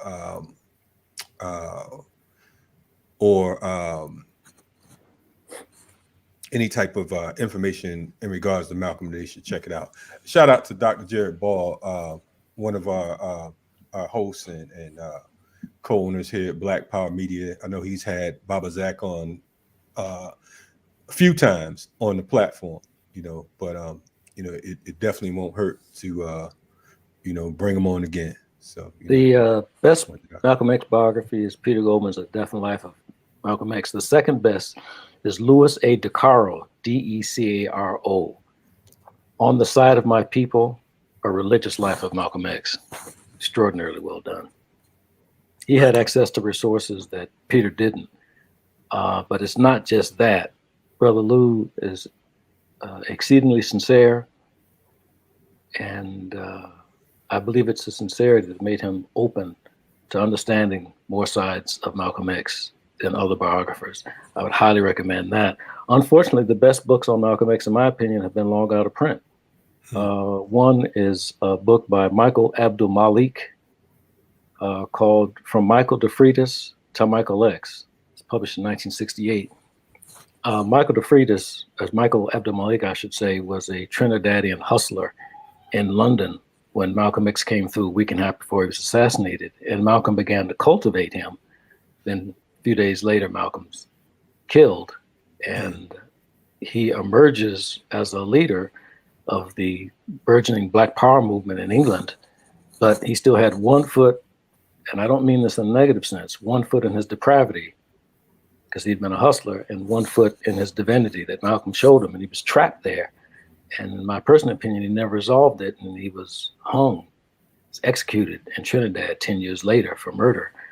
But his book, From Michael DeFreitas to Michael X, in my personal opinion, and Peter may differ with me on this, is easily the most faithful portrait of Malcolm X ever published. And I learned about it from the note on sources at the back of Peter's book. That's number one, in terms of fidelity. And I say this from somebody, as I said, who was blessed to know Malcolm X's family and all of his inner circles. And I read that account, and it was ghostwritten by a white man. But it's astonishing how accurate and perceptive it is. If you want to understand Malcolm in three-dimensional terms, from Michael DeFreitas to Malcolm X, the second one is a book by Hakeem Jamal called From the Dead Level, Malcolm X and Me, published in 1972 or 73. He was a cousin-in-law of Malcolm X's, had been in the Nation of Islam, and spent some days with Malcolm during his last visit to Los Angeles a month before he was assassinated. And that's an interesting book because you get a chance to see the arc of Malcolm's evolution from someone who knew him in the 40s as a hustler all the way to a month before he was assassinated. There's some license taken, but again, if you want a three-dimensional view of Malcolm, that's a good one. The last one's going to surprise you. It's a book called And Bid Him Sing by David Graham Du Bois. He was the stepson of Dr. W.E. Du Bois. That came out in 72 or 73, and it's an historical novel. And I understand from family friends that David's mother, Shirley Graham Du Bois, Dr. Du Bois's widow, actually complained about the book because she saw the history, but where's the novel? He nails the history, and it's easy to substitute the historical characters for the real people. And there's a character named Jones who's a reporter, and that's David Graham Du Bois. But this is an account of Malcolm X's 3 months from, this is July to September of 1964, where David Graham Du Bois helped Malcolm X form the little-known Egyptian chapter of the Organization of Afro-American Unity. And it is splendid, again, at capturing the three-dimensional man. For people who know little or nothing about Malcolm X, or people who want to understand him as more than an icon, but as a flesh and blood, those are the three books that I refer them to. And unfortunately, they're all out of print. You can only find them in libraries. Wow. But I tell you what, it would be worth your time to go to the libraries. I noticed in the comments, somebody asked me about Jan Caroux's book. Ignore that. It's mostly made up. And I'll give you an example. I went to interview Jan Caroux at his university in Virginia, and it was the worst interview I've ever conducted with any human being in my life. And like Peter, I'm a reporter as well as I'm a journalist as well as a historian. And he didn't remember much of anything. It was awful. And after the interview was over, I noticed on his shelf a book on the Grenadian Revolution that I really liked. And there was one part that touched me, and it was a letter that a unnamed social worker wrote about a young Maurice Bishop and Bernard Cord. These were the two people who led the revolution in Grenada when they were still social workers in England in the 1960s, where, by the way, they met Malcolm X and were inspired. And I asked him, I asked Mr. Carew, who was this social worker? He said, oh, I just made it up. Wow. And then he told me he pulled down some other books to legitimate making stuff up. He was a great raconteur and probably a great dinner guest. But in terms of history, no. Now remember, this is a man who remembered almost nothing when I interviewed him for 3 hours. And then a few years later, he comes out with this book detailing his conversation with Malcolm X. I can assure you that most of that is made up. And even worse than that, I introduced him to Malcolm X's eldest brother, Wilford Little. And if you pick up, Ludacris has a second book on Malcolm X. I forget the title of it. Christianity is in there, but I highly recommend it. He does one of the few, I should say, full page endnotes I've ever seen in my life, deconstructing the stuff that Jan Carew made up. Jan Carew has Malcolm's brother Wilford talking about when the Honorable Marcus Garvey visited the family, which was true. And he stated that there was a short, I think he says Japanese or Oriental man with him. And I asked Wilford, because of course I talked to Malcolm X's mother and talked to him, and I never heard of this short Asian man. He said, I never said anything like that. At another point, Jan has Wilford saying that Malcolm had a tiger boy walk. And I asked Wilford to explain to me what a tiger boy walk was. He said, I have no idea because I didn't say that. And it's a shame that I have to say these kinds of things to you, and it may come as a shock to some people, but that is not as unusual as you think. And there are people who have my supposed profession of scholar and historians who also make stuff up. And in terms of Malcolm X studies, Peter Goldman wrote in 1973 in the first edition of Death and Life of Malcolm X that he hoped that Black people would fill shelves of books on Malcolm. And I guess we have, and we've blown it. Because I can hardly, except for Zak Kondo, I can hardly think of anything off the top of my head that I can refer to. And we've had a lot of company in doing bad books on Malcolm X, but you've had very few people who have done the actual shoe leather work. If they talked to people, they didn't know the questions to ask, or they didn't know how to interpret the answers. And I have a very low opinion of much of what, even though Peter laid the groundation for Malcolm X studies, I have a very low opinion of constituting Malcolm X studies because the work is so poor and it's getting worse. I'll give you an example. I'm a visiting scholar at the University of California, Berkeley's Department of African American Studies. And 3 years ago, my department chair asked me to teach one of her classes on Malcolm X. And there are two biographies of Malcolm whose names I will not mention. And I brought a stack of books, which I knew were major sources or alleged sources for these biographies. And I handed them to the students and I said, pick page, any page, and start reading at random. They couldn't get through a paragraph without me saying, stop, check the source. Flip to the back of the book. I said, okay, here's the source. And I'd hand it to them. Does that fairly represent what that said? 9 times out of 10 did not. Wow. And at the end of the class, I had a trash basket next to me. And I held both of these biographies over it and I dropped them in the trash. I said, that's where these belong. But most people don't have the training to check a scholar's sources. My chief mentor on scholarship was not a scholar. It was a man named George Brightman.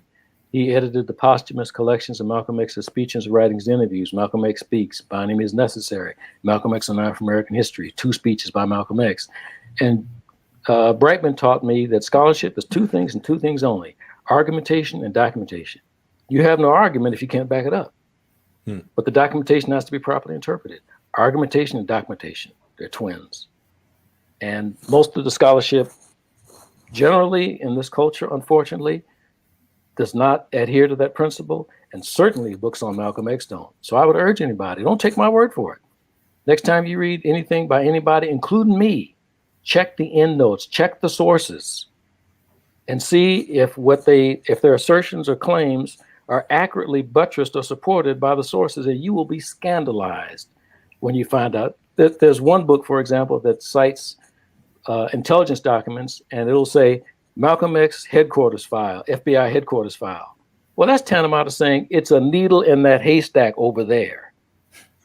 Of course, the only intelligent way to support it is to cite a precise document, not a record group. But people can get away with stuff like that because most people don't read endnotes. And sadly, one of the reasons that Peter Goldman has not been given the just credit that he's due for laying the foundation to free these 2 falsely accused men and then to clear their names is at least 2 biographies that have come out now have represented as discoveries that Muhammad Abdulaziz and Khalil Islam were not guilty, despite the fact that Peter published since 1979. Wow. But they present these as discoveries, and Peter's name appears in the endnote, not in the text. So I'm sorry, I don't mean to end on a downer. But I've told you the books that I consider after nearly a half century reliable, and I've mentioned the best biographers being Peter Goldman's and Lou DeCarlo's. Other than that, good luck. So anyone that owns a Man and Marable book, what should they do with it?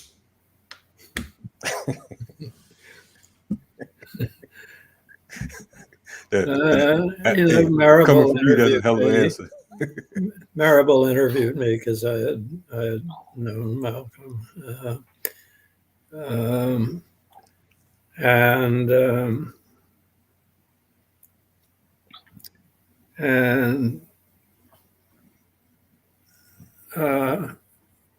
made up parts of the interview.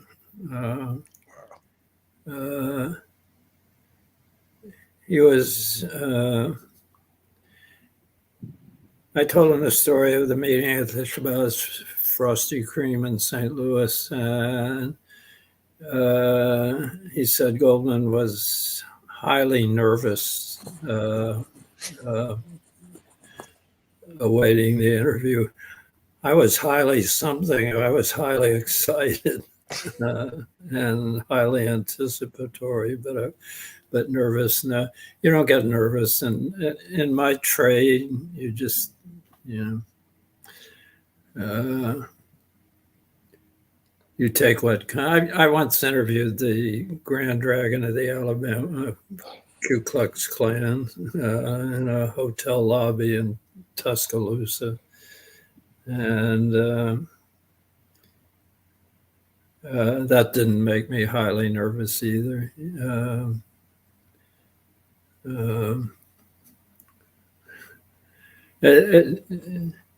It's part of the trade I practiced for all my working life, but specifically with Malcolm.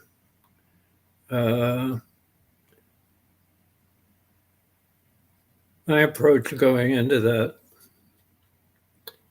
lunch was, I'm getting to know someone who struck me on my one witness exposure to him as the real deal and as the beginning of my re-education from straight 100 proof white liberalism to an understanding of the flip side, Black nationalism, the real Black struggle, not the part that was whites of good nature helping the poor Black folks.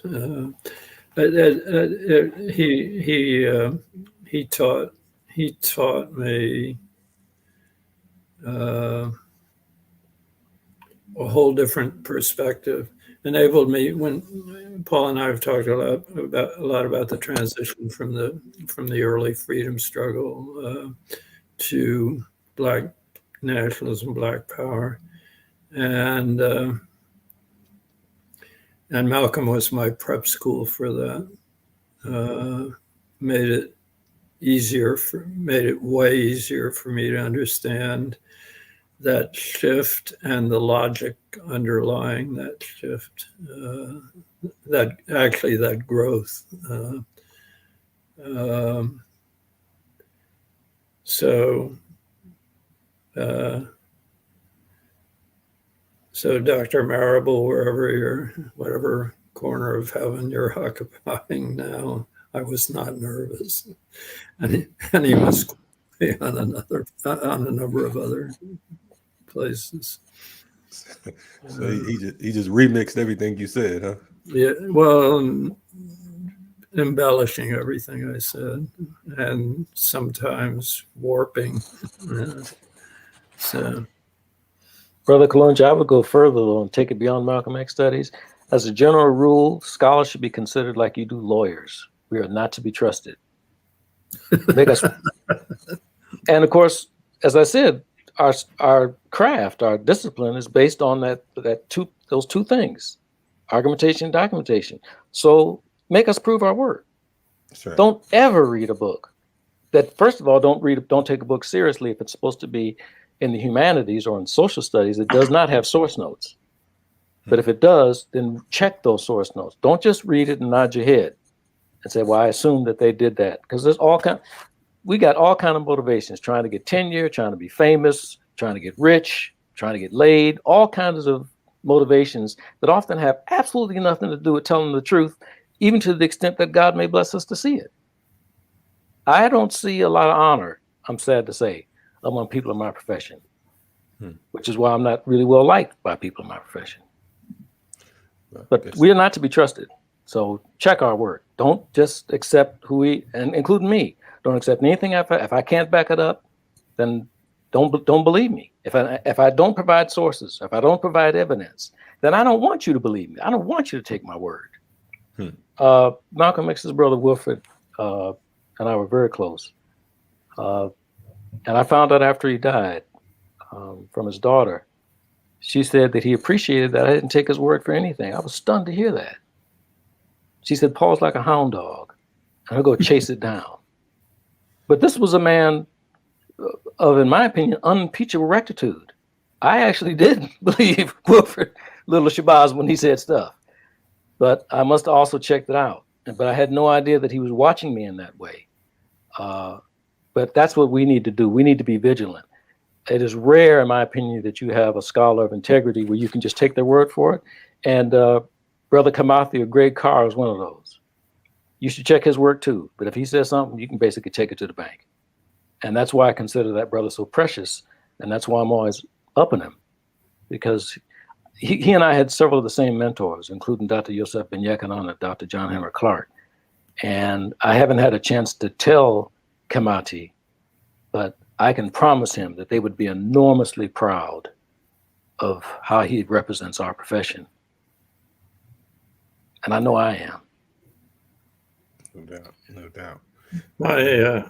My profession had a similar rule, but less elegantly stated. Don't make shit up. I like yours better. Yours was a lot clearer. I mean, you know what I'm saying? Paul took it around, he broke it down, and you just you just said, I'm just gonna simplify it. Speaking of your profession, you know, I can't just let you go. I mean, I know you've interviewed everyone from Bobby Kennedy to, I mean, who are some of these folks? 'Cause I want people to know the force, and not just, okay, you just some old white dude that said he interviewed Malcolm and went to lunch with him. You know what I'm saying? I mean, I want, you know, Paul, you want to help me out with this, because I know that you know, Peter's a little shy. So, you know, who are some of these other folks that that you've had you've worked with through interviews or whatever? Well, I was assigned. Actually, I volunteered for what used to be known as the race beat when I joined Newsweek, and so I got to either know or sort of know a lot of the leaders of the Black struggle on all sides. I've told Paul many times that that struggle is one struggle with many tendencies. So I never took sides. Much as I actually loved Malcolm X, I didn't say, okay, Black people, you've all got to follow Malcolm X. That's not a white guy's decision to make. So I gave props to Roy Wilkins of the NAA, Whitney Young of the Urban League, who was actually a friend of mine, Bayard Rustin, who I loved and admired, James Farmer, the gamut of the Black leadership. And as SNCC came on scene, I got to know some, not all of the leaders. Dr. King, I only got to interview once.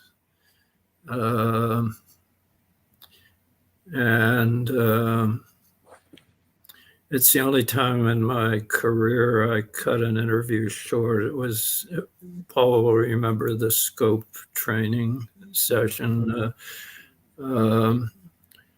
Southern Christian Leadership Conference was organizing something like the so-called Freedom Summer in Mississippi. They wanted to do something similar the next year, attract a lot of students, including white students, into a summer campaign. And Bayard Rustin, who was a great favorite of mine, was at their training camp. And there had been a very, very, very long day. It was pushing, it was 10:30 or maybe closer to 11 at night when Rustin came up to me, grabbed my elbow, and he said, you really ought to interview Dr. King. And he led me into the back room of a meeting hall where King was resting and looking groggy. He had an extremely long day. He'd been preaching, he'd been strategizing, he'd been meeting with his crew. And so I interviewed him for about a half hour, and his eyes were getting heavy lidded. And so I folded my notebook and said, I've got enough. Thank you, Dr. King, and walked. He probably would have gone on, but he might have fallen asleep the next sentence. I just felt for him. Journalism's supposed to be a tough game, a heartless game. I'm afflicted with other tendencies like human feelings. You know, that's funny to hear you say. I only interviewed Dr. King once. Like, you know, like that's just something. But I mean, it's you know, I hate to hear he was tired, but at the same time, you know, it's like I mean, that's a remarkable career. You talking 40 plus years and interviewing so many icons, cultural icons, and historical figures. Yeah. You know, that's a serious thing. Yeah, Brother Kalonji, I'd like sir. to ask Peter's opinion of the brother over my shoulder. Yeah, I've been noticing the photo, and my opinion was he was the most appealing.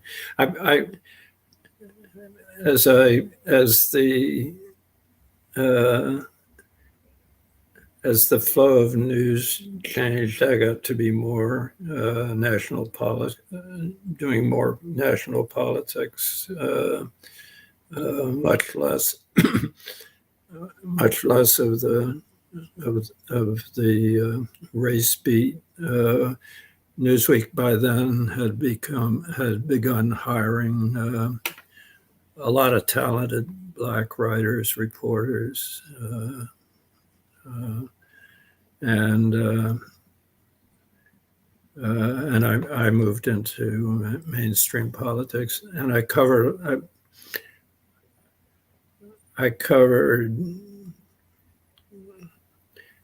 at least parts of every campaign from 64 through 2008. Wow. And the guy over Paul's shoulder is Robert Kennedy. And he was the most compelling political figure I've ever encountered at any level of politics. The reaction of the press to him was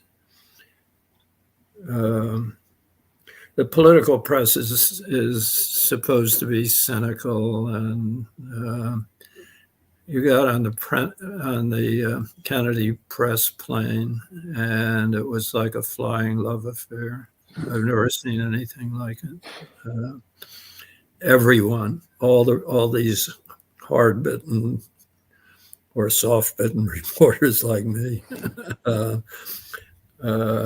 was in love with the guy. I told Paul a story about a guy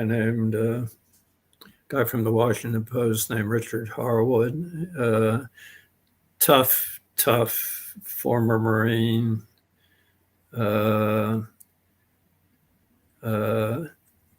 came aboard the plane hating Kennedy. He's a ruthless little MF.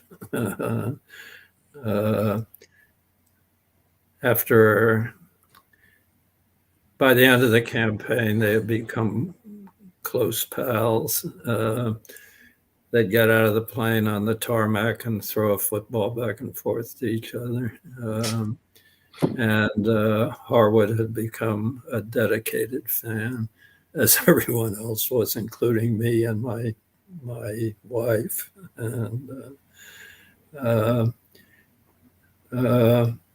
he represented something. And Paul's been probing this since. He represented an ability to connect with not just Black people, Indigenous people, Hispanic people, poor white people, and connect in a really strong emotional way. And so you saw all the left out people in our political world want to touch him,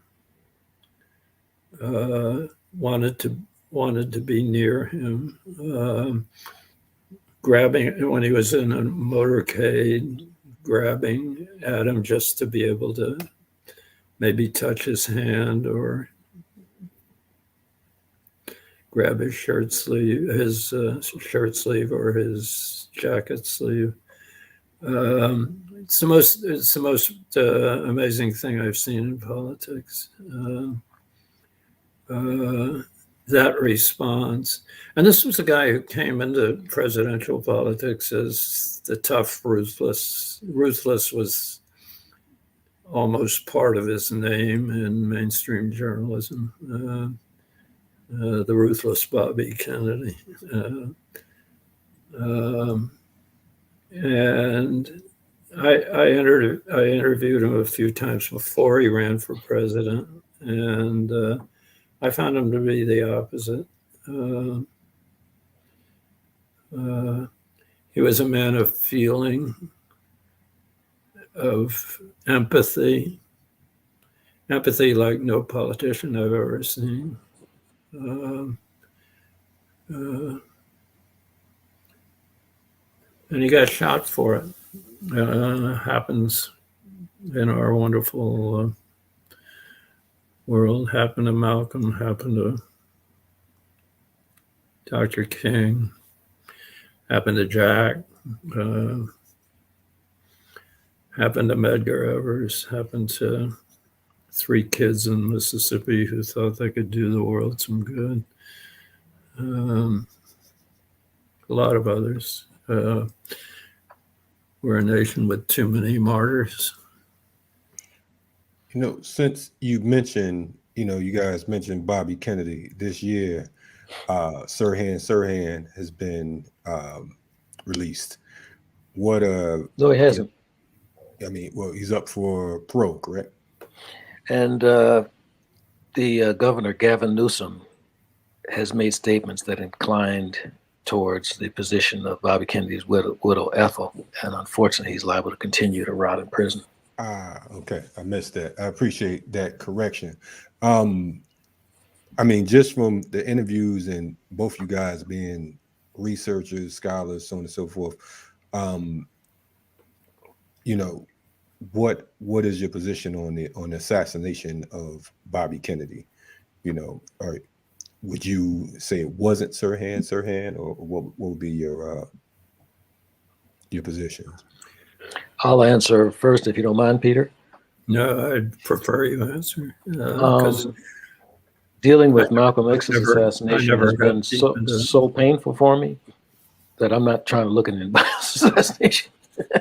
I'm concentrating on Bobby Kennedy's relationship with non-white people. I could care less what his relationship with white people was. Let white scholars do that. I'm concentrating on his relationship with us. So while I have read some things, as I said, this thing with Malcolm X is just, I'm just not going there. Yeah. And my wife covered the Sirhan trial, and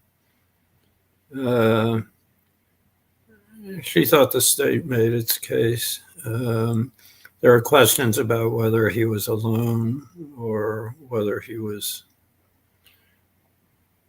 pushed. I never got deep enough, and I'm kind of with Paul on that one.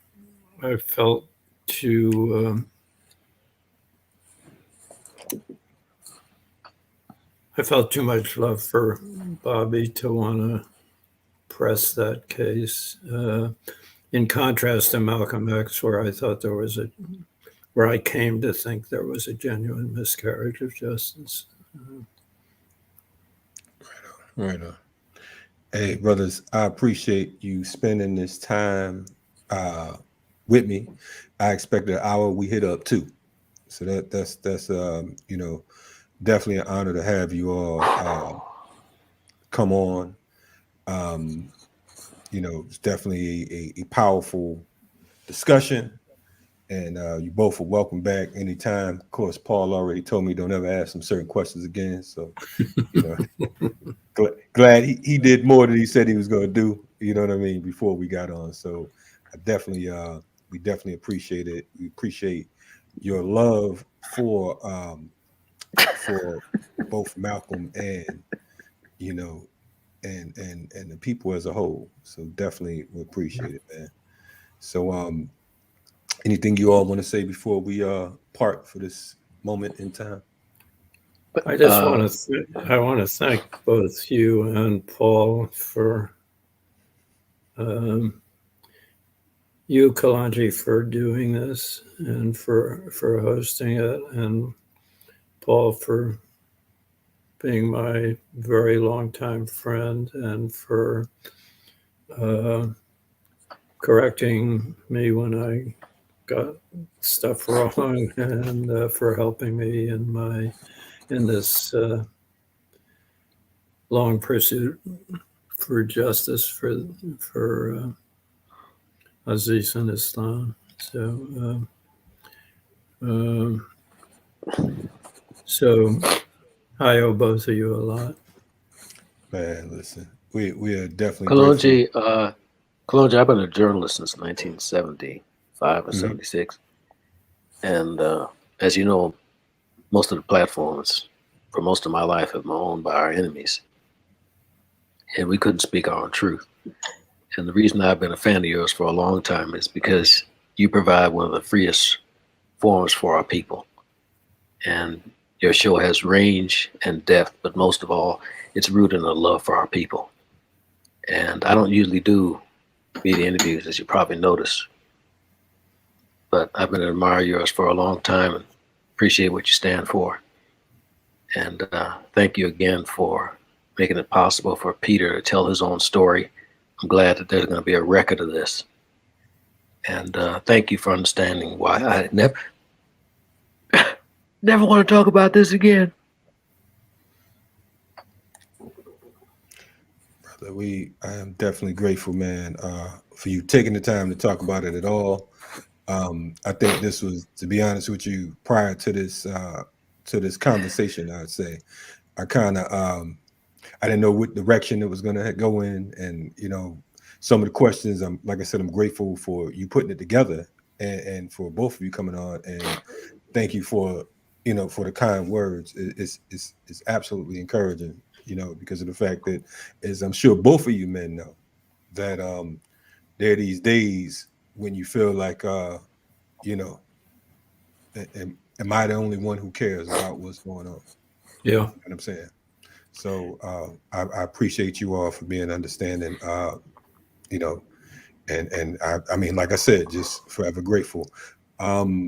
It was something else I was going to say, but thank you is the best words, and I'm looking forward to working with you all in the future on whatever we can. And I just want to point out too, because for the viewers, Peter Goldman kept telling me, look, I'm an 88-year-old man. I don't remember much of nothing. I'm 80. He tried to hit me with the age card, but Paul said he was fronting, so he said push the Front issue. big time. Yeah, yes. I might write a book with just the pages of the email from the past 4 days. I think that'd be a bestseller. But yeah. So I mean, I don't. If you forgot anything and you did this good with what you forgot, I hate to know what you. I've forgotten a ton, I'll tell you. But it goes with age. I'm blessed to have lived this long, I guess. We're blessed you've lived this long. Yes. Paul, I love you, Peter. I love you, Paul. I've just Peter fallen in Paul. love. I've just fallen in love with you, Kalonji. Hey, that's all right, brother. You know what I'm saying? It's cool. I love you too, man. I feel like a family reunion. What'd you say, a bro hug? We all go come to some bro hugs real quick. But definitely, definitely appreciate you all. Keep up the I mean, I don't even know if keep up the good work is a proper statement because of the fact that you two have put in more work than a whole lot of people I know. And you help to pave the way for many to come. So again, I salute you all and thank you for joining us today. Stay black. Hey man, Thank look, you. You too, Peter. the other way. Thank you, Paul. Peter, you're invited to the cookout, as they say. Anyway,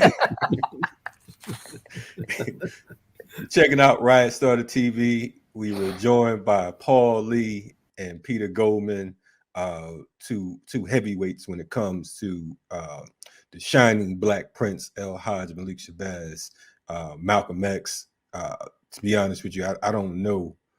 In my mind and in my spirit, I felt like I didn't know too many people who loved and appreciated El Hajj Malik Shabazz as I do. So it's grateful to always see more.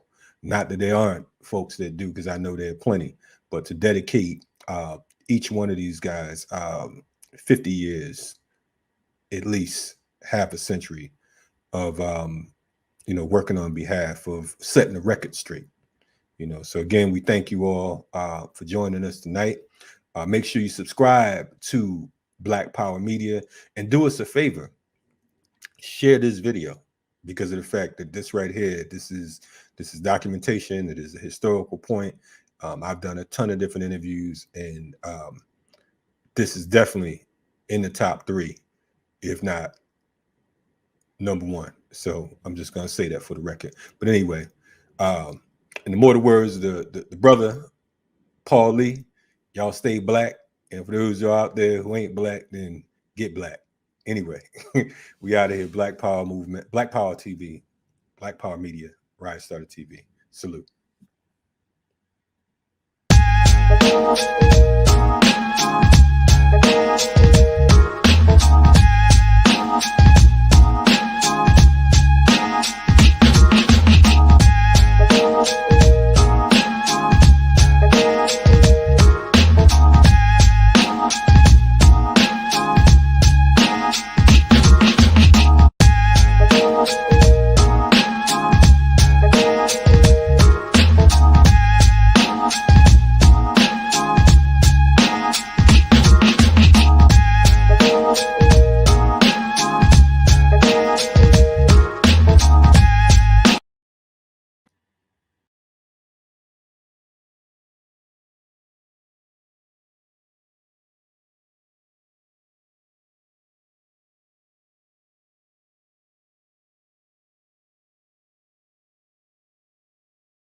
What's happening? Welcome to another edition of Riot Starter TV. It's always a pleasure to rock with you all. I am Kalonji Changa. For those of you who are unfamiliar with my person, I'm grateful to be here. I'm grateful to serve us. I am a representative of the FTP movement, that is the organization. So I appear courtesy of the FTP movement. I'm also, of course, one of the founding members of Black Power Media, the platform which we're on right now. So we welcome you. If it's your first time stopping through, definitely, subscribe, hit the like button, the bell, and all that good stuff. And, we here with Army, People's Army, we're in the building. So definitely, grateful to see you all on here. Today, we have a powerful guest that we'll be bringing on shortly. But just before that, I want to mention our latest initiative, which is called Liberation Housing. It's an initiative that we've put together here at the FTP movement. And, what Liberation Housing is, it is a program in which we are looking to make sure that our OGs and elders, veterans of the movement are taken care of. So we're looking to put together housing, because so often we salute our political prisoners and we talk about our elders and our OGs, and we don't look back. We don't see what's going on with them, so on and so forth. I have several OGs right now who are ill and terminally ill and suffering from different situations when it comes to just being victims and not necessarily victims, but fighting against capitalism, colonialism, and imperialism.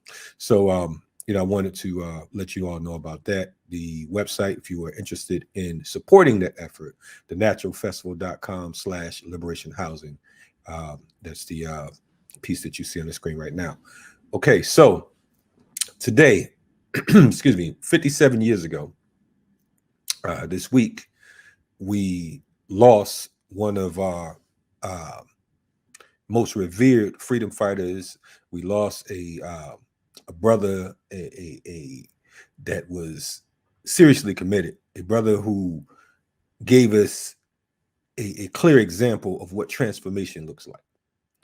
Oftentimes we throw away certain people because of the fact that they don't read what we read, they don't eat what we eat, they don't think how we think. They're not considered for our people, quote unquote. So we kind of just toss them to the side and we say, the hell with them, and one such brother who was known as Detroit Red is an example of a person who can be transformed, much like George Jackson, who came after him. So today, what I wanted to do, many of you saw the interview I did a few months ago with Paul, Lee, and Peter Goldman in regards to Haj Malik Shabazz, Malcolm X, and his assassination. And, I was told, not that I didn't already know, but I was told and reminded that, one of the foremost authorities on it, Haj Malik Shabazz, his life and his assassination, should be on Riot Starter TV. And I'm speaking about Baba Zak A. Kondo. And for those of you who are not familiar, Baba Zak Kondo is a professor of history at Baltimore City Community College. He spent more than 31 years teaching history and Black studies on the college level full time. He's in his 17th year at Baltimore City College. Again, he's generally considered one of the foremost authorities on Malcolm X and Black radicalism in the United States and possibly the world. He is author of the most authoritative and controversial work on Malcolm's assassination, which happens to be Conspiracies, Unravelling, the Assassination of Malcolm X. And he served as a consultant on several films on Malcolm, including Spike Lee's motion picture and Malcolm X Black Sides documentary, Malcolm X Making It Plain, Brother Minister, the Assassination of Malcolm X, and recently he was featured in a Netflix documentary, Who Killed Malcolm X. So we're going to talk about a number of those things, but I want to welcome today to our platform, Baba Zak Kondo. What's happening, Baba? How you feeling? Doing well. How you doing, Baba? Hey, man, I'm feeling like $1 million now. I'm on the screen with you. I feel like, I'm moving up in the world. Well, I'm honored I'm honored to be here. It's one of my great privileges. Yes, sir. Yes, sir. I read a small portion of your bio, so if you don't mind, I would like you to give us an extended version and why you chose to pursue the life of El Hajj Malik Shabazz, Malcolm X. I mean, what got you into that, and made you so passionate to get involved in that those studies? Right. Well, what I would suggest is that, it was probably by default more than anything else. When I was in the 7th grade, I was bused. I'm from Newport News, Virginia. That's the Hampton Roads Peninsula area, southeast, Virginia. And my 7th grade year, we were bused to what had been an all-white school. And so it was just us, one bus. And we were all from this African, I grew up in a damn near an all-African neighborhood. We could count on one hand how many non-Africans.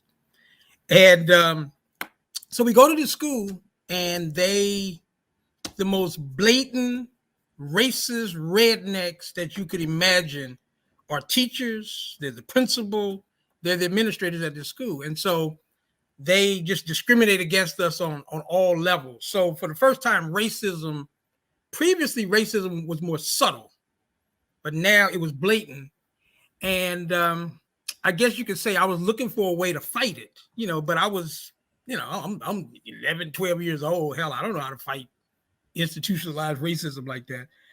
And so anyway, one day I'm in the post library. Most of us were, military, all of our fathers, were either retired or still active duty. And I see this book called The Autobiography of Malcolm X. I had heard the name Malcolm a year or two earlier, and I saw this book and I picked it up. Had a picture of this mean looking brother speaking with his hand, with one of his fingers like that. And it caught my attention. Anyway, make a long story short, I take the book home. And mind you, I was one of those brothers that, when it was time to do a book report, I would go into the library and find the smallest, thinnest book I could find. So I pulled this book off the shelf, and it's 350 some pages. It's like that thick. And I started browsing it, and then I took it home and started reading it. And for the first time really in my life, I became engrossed in knowledge, in studying, in understanding. And it was basically reading Malcolm's story. I can't explain why it resonated with me, but it did. And what I could tell you is that once I read the book, and I actually read it about 3 times, I read it and then checked it out again. And then a few weeks later, I checked it out again. And I really can't explain it, but what was happening was it was raising my racial consciousness. Previously, I didn't have much of a racial consciousness. I probably had the same racial consciousness as a typical African child, which generally in Newport News, Virginia in the early 1970s was minute. But something started happening to me as I was reading Malcolm. And then if Malcolm talked about somebody, I wanted to know who that person was. So so Garvey, I'd heard the name Garvey before, but I started, after Malcolm, I ended up reading The Philosophy and Opinions of Marcus Garvey. I read The Souls of Black Folks by Du Bois. I read Up From Slavery by Booker T. Washington. I started reading, lots of books dealing with African people. And then I got on the Black Panthers after that. I still remember reading If They Come in the Morning, Angela Davis. So you could say in the 7th grade, I started developing, an African-centered consciousness. Or as my family would say, Zach got into that black stuff, that African stuff. And I've been there. I've been there ever since. You know, went to school, studied history. It was like I picked areas that would allow me to focus on African people, you know, directly, and then always Malcolm. So I got into Malcolm, and then one thing I'll say this, you know, when I was in high school, every opportunity to write a paper, it was either going to be about the Panthers or it was going to be about Malcolm. And see, I was an athlete, and so I was like, you know, I was kind of like a campus celebrity. So every time I did things like that, I didn't notice at the time. I actually found out later, but it would go around the school, you know, Zach wrote another, you know, my name was Clark then, you know, I heard Zach Clark wrote something about the Black Panthers parties and this and that, or he wrote something about Malcolm X and Marcus Garvey and stuff like that. So I didn't know this until, you know, I had graduated and stuff like that.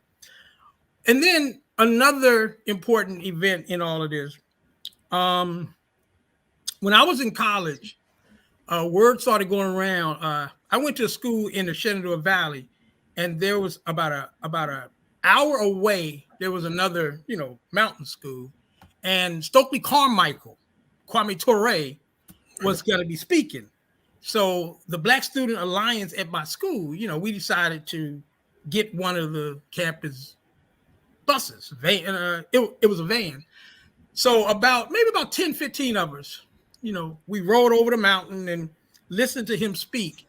And so I brought my copy of his book, Black Power. And, you know, and I listened to him.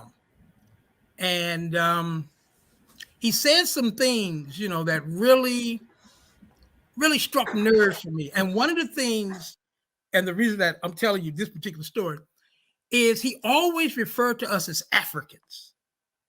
And I had never heard nobody do that, you know, because, you know, when I think about Africans, I think about the continent and people on the continent. But he was talking about Africans in the United States. So he helped to push my consciousness to a higher level by doing that. And I remember riding home on the bus, you know, making a commitment that from this point forward, I will identify myself and my people as Africans. And so that was kind of like one of those watersheds, you know, right, in the development of my consciousness as well. And then the final thing that I want to say, my senior year, I read an article by this journalist named Eric Norden on the assassination of Malcolm X.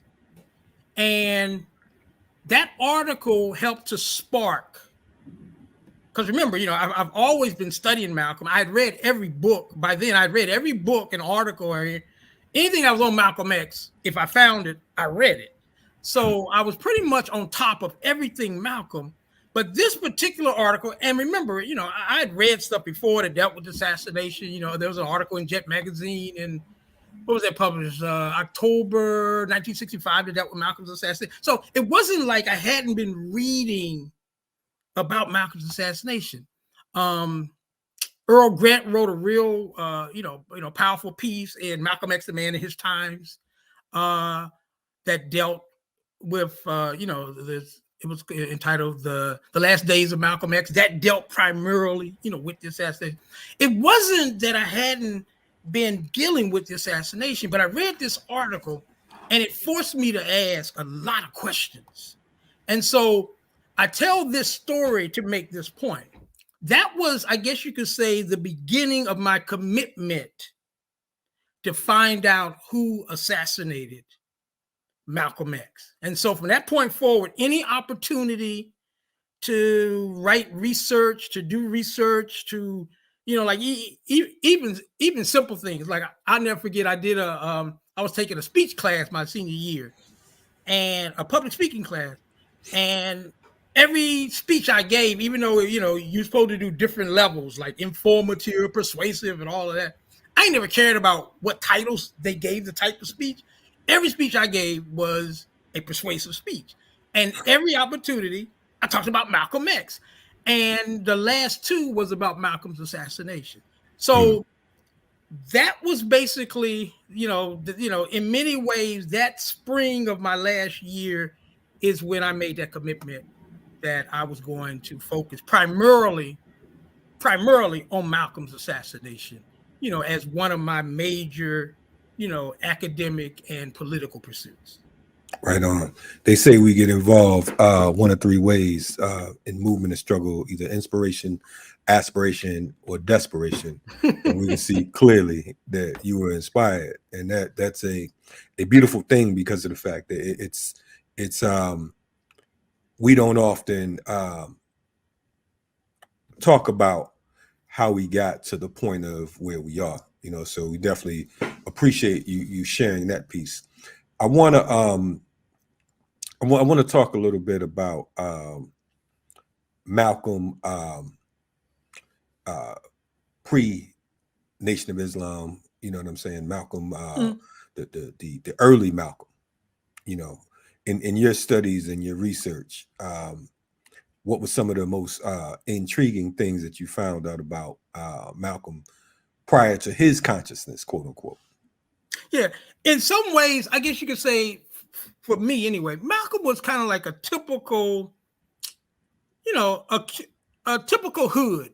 Malcolm was a hood. He got over on people, as best he could.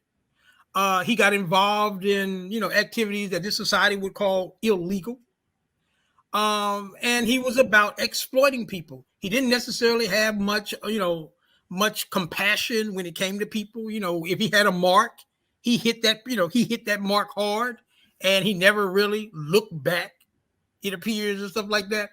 And I think that knowing these things about Malcolm, and then his transformation, as he became more spiritual, as he became more religious, as he became more political, I think that adds in many ways to Malcolm, to the saga, to the uniqueness, if you will, of a Malcolm X, because that here's a man who 10 years earlier probably could have cut somebody's throat and kept it moving. Now this is the same brother, whose commitment to building a nation and to African people, was on that other extreme. So I think that in many ways, I think the extremism, if you will, of a Malcolm X, or of a Malcolm Little prior to becoming a Malcolm X, I think that was always intriguing to me. Like, for example, dealing with white women. Malcolm Little deals with white women, has white girlfriends and white prostitutes, and part of his team were basically white women. But then Malcolm X, one of the last groups that you would ever expect to see with Malcolm X was a white woman. And not only that, but it was always ironic that a lot of brothers and sisters, particularly celebrities, and some civil rights leaders, they were married to white women. And it was always intriguing to me. Like, I remember, back in the day, I remember, reading, and don't ask me what the source was because that was a while ago, but J.A. Rogers, who I was introduced to by Malcolm X, right? Joel Augustus, Rogers, he was a Jamaican historian, a Garveyite. I think he grew up with Garvey. Certainly, without question, in my mind, one of our greatest historians, because very few people did the research, during his lifetime that J.A. Rogers did, to uncover, the history of the Negro, as he referred to us before he died in the mid-1960s. But anyway, Malcolm went to see J.A. Rogers one day, and J.A. Rogers, was married to a white woman, Helga. In fact, she published his books after he died. Rogers died, I think, 1965 or 1966. I think he died in 1966. But anyway, so when Malcolm apparently didn't know he was married to a white woman. So before he came to the apartment, J. Rogers had his wife hide in the closet. And so during their meeting, Malcolm could hear stuff because he's later going to tell this story to Betty, right? So he hears this, he hears, noise here and there and this and that, and da, da, da, da. So he knew something was going on in the closet. And I think ultimately, she either she accidentally opened it or she purposely opened it because she was having a problem breathing or something like that. And so Malcolm realized, that he was hiding his white wife from him. Wow. And so my son in the closet, huh? Right, in the closet. But I tell the story to me because it kind of accents in many ways the extreme levels that you find with a Malcolm X. Because remember, go backwards, 10 years, 15 years earlier, and Malcolm was J.A. Rogers and that white woman. Right. And now, you got someone like a J.A. Rogers thinking so highly of a Malcolm X and thinking that him being with that white woman is, would be, unacceptable to a Malcolm X, is willing to basically put his wife in a situation like that.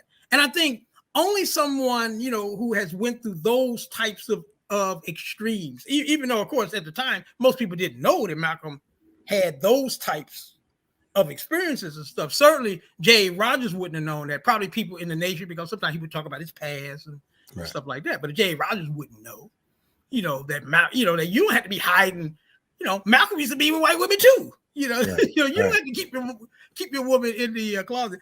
But Malcolm had that type of persona that people like a J.A. Rogers thought it would be, thought that it was appropriate to deal with him on a level like that. And I just think that in so many ways, that was the uniqueness, if you will, of a Malcolm X. We had never really seen a Malcolm X on that level. Yeah, we had Garveys and we had, people, in the same plane. But Malcolm, Malcolm was different. And I think I recognized that, at a young age, when I first started reading autobiography, and then after I started reading some of the other books, it was like I knew that this was something different, that Malcolm was something, he was something special. His level of consciousness, which I think, as I look back on it, it was his level of consciousness more than anything else that drew me to his story. Because I can remember, when I was reading the autobiography, I can remember saying to myself, and then when I read Malcolm X Speaks, wow, how come I didn't think like that? Why didn't I see that? How come I didn't have that type of sensitivity in my analysis? See, people who force me to ask questions like that, those are the people who basically take me to new levels. Right. If I can just share this real quick with you. Absolutely. We honor, brother. Rock with us. Okay. I have, as far as Africans in the United States, right, there are 6 watershed books that have influenced and basically, helped to change my consciousness, on different levels. One of the books, of course, was the autobiography of Malcolm X, which challenged me to start developing a more African-centered, universe. Right. After that, I read a book that helped with my gender consciousness, because one of the things that I realized when I was in college is that as much as I had developed a racial consciousness, I was very undeveloped when it came to a gender consciousness. And not only that, but I really had a exploitative, misogynistic in many ways consciousness when it came to sisters, because I came up viewing sisters, as some, as people to be conquered. When I was in college, my nickname, me and my best friend, we were like roommates for about 2 years and stuff. his nickname was the slut, and my nickname was the whore. And we took pride. We took pride in that. You understand what I'm saying? You know.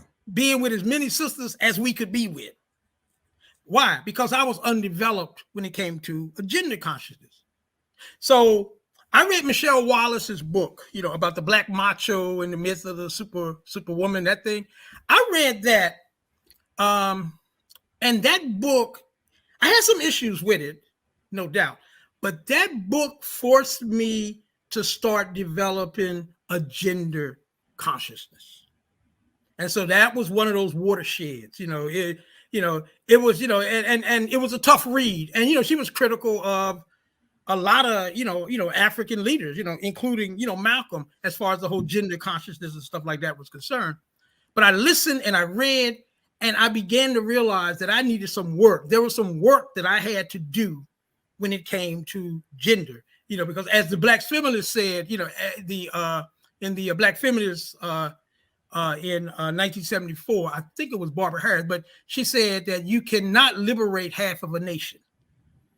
So it's like we as African men, we can't talk about liberating our people, if we're putting the emphasis on liberating the African man. So all of this stuff resonated with me. And like the autobiography of Malcolm X, forced me to a greater consciousness. The next important watershed for me, I read Hakeem Adaboudi's Enemies, The Clash of Races. That came out in 1978. Very important book. And particularly for someone like me where I was, because what he basically, he focused on, on developing, African thought to a level that I'd never really thought about before. And like it was with Malcolm, like it was with Michelle Wallace, it's like forced me to ask the question, damn, why didn't I think of that? How did I miss that? Dang, oh man, so anyway, very important. And then another book that he wrote, From Planet to Planet, also had a similar impact, even though I don't count that as one of my, Then after that, I read Toni Morrison's book, Song of Solomon. Now, let me say for the record, I seldom had time for novels, because to me, if I got to choose between reading something that deals with something historic, something that deals with our struggle, something that deals with race or something like that over a novel, I ain't going to read no damn novel. Right. But one summer, people had recommended it. I read Song of Solomon by Toni Morrison. And this book was important for other reasons too, because what it did was she reminded me that struggle needed every type of weapon that we could provide it. And that art could as much be a weapon, just like Hakeem Adaboudi, Don L. Lee taught us that in his poetry, and Amir Baraka taught us that in his poetry, and Sonia Sanchez taught us that in her poetry. Song of Solomon taught me that novels can be as important a weapon as a Black Studies book. And what this sister did in that book was, she brought in culture, she brought in religion, she brought in struggle. I mean, she was able to basically mobilize all types of areas, in order to weave this storyline. And I began to appreciate it. The significance of that book was that it broadened in many ways my understanding of struggle. It broadened for me the importance that art and whatever you bring to the table can basically raise your consciousness. And that's what that book did.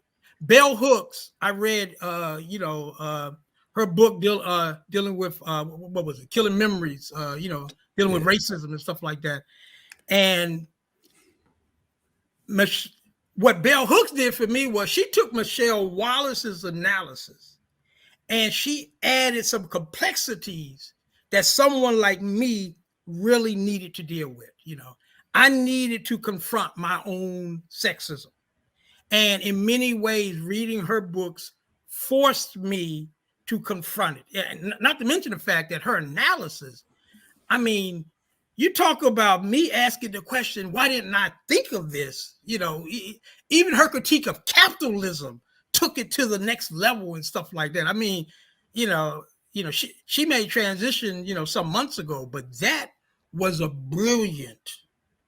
Bell Hooks was a brilliant sister. That the analysis that woman gave, oh man, it just got like blew me away.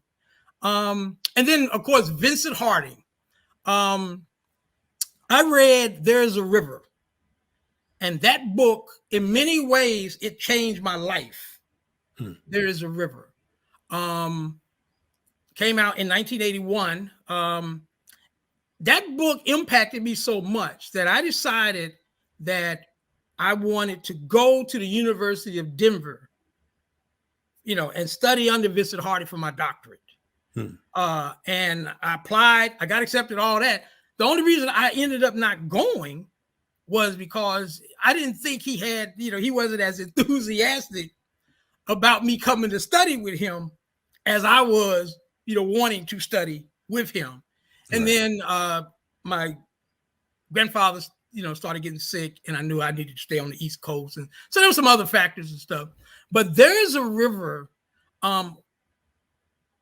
What really impacted me was his perspective. He began the book talking, like he's a historian, but he puts himself into the narrative. Right. So it's like his opening lines, he talks about, we were doing this and that when we first saw the ships, when we talking about African people and stuff.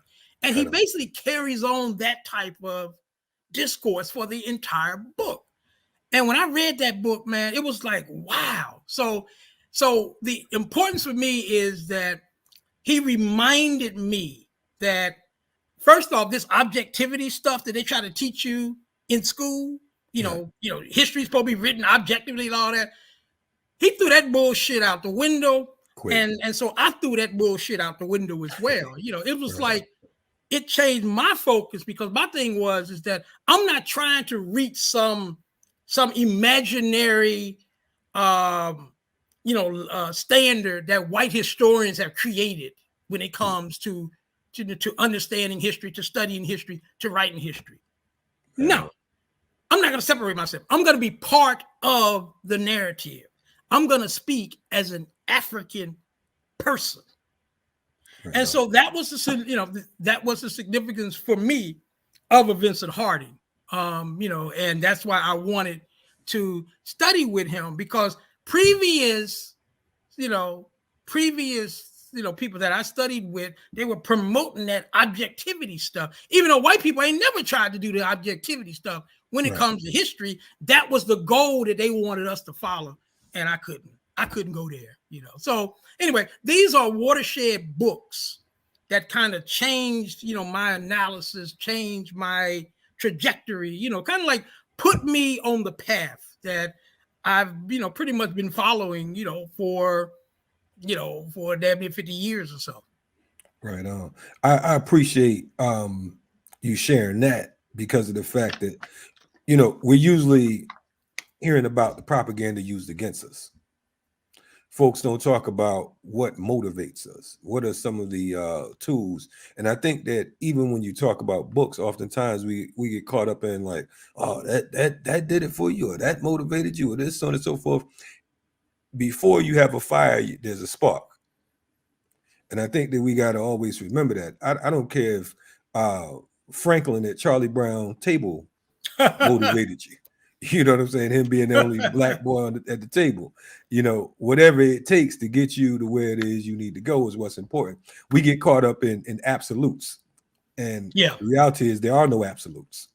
And once we realize that there are no absolutes, except for the fact that capitalism is absolutely inherently evil, imperialism, Zionism, colonialism, etc. You know what I'm saying? But until we get clear on that, then we'll get, we'll be engaging in the sidetracking of the slave. So definitely I appreciate you giving us that meat, because of the fact that there's someone that's checking it out now. Right. Yeah, Bob, if I just go back though, the question that you were asking me in reference to Malcolm One of the things, though, that I think, really impressed me about Malcolm X, to kind of go back to the question in reference to, prior to him being Malcolm consciously, when he was basically Malcolm Little and basically a hood and stuff, is that Malcolm also taught us a valuable lesson that, it's okay to be where you are, to go to the, through the experiences that you go through, so long as you're able to utilize those experiences in other words, it's okay for you to, to have to deal with lemons, as long as you can figure out a way to turn that, to turn those lemons into lemonade. And I think that, to me, was one of the most unique features of a Malcolm X, is that he could go through those experiences, but what did he do with those experiences? He ended up using those experiences in order to improve himself, in order to improve his knowledge, in order to provide more understanding and more grounding in the things that he had to deal with in the future and stuff like that. And the other thing is that, and he never apologized for his background. Malcolm's, I think the honesty in Malcolm's autobiography, that is, he basically giving you his story, but he's not trying to chocolate coat it. Most people say sugar coat. I say chocolate coat, but he's not trying to chocolate coat it. He's telling you as he remembered it.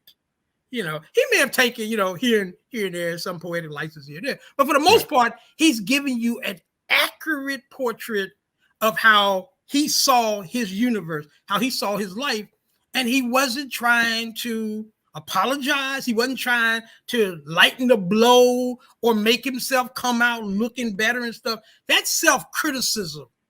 And I think that self-criticism was one of the other valuable lessons that I learned from Malcolm's life.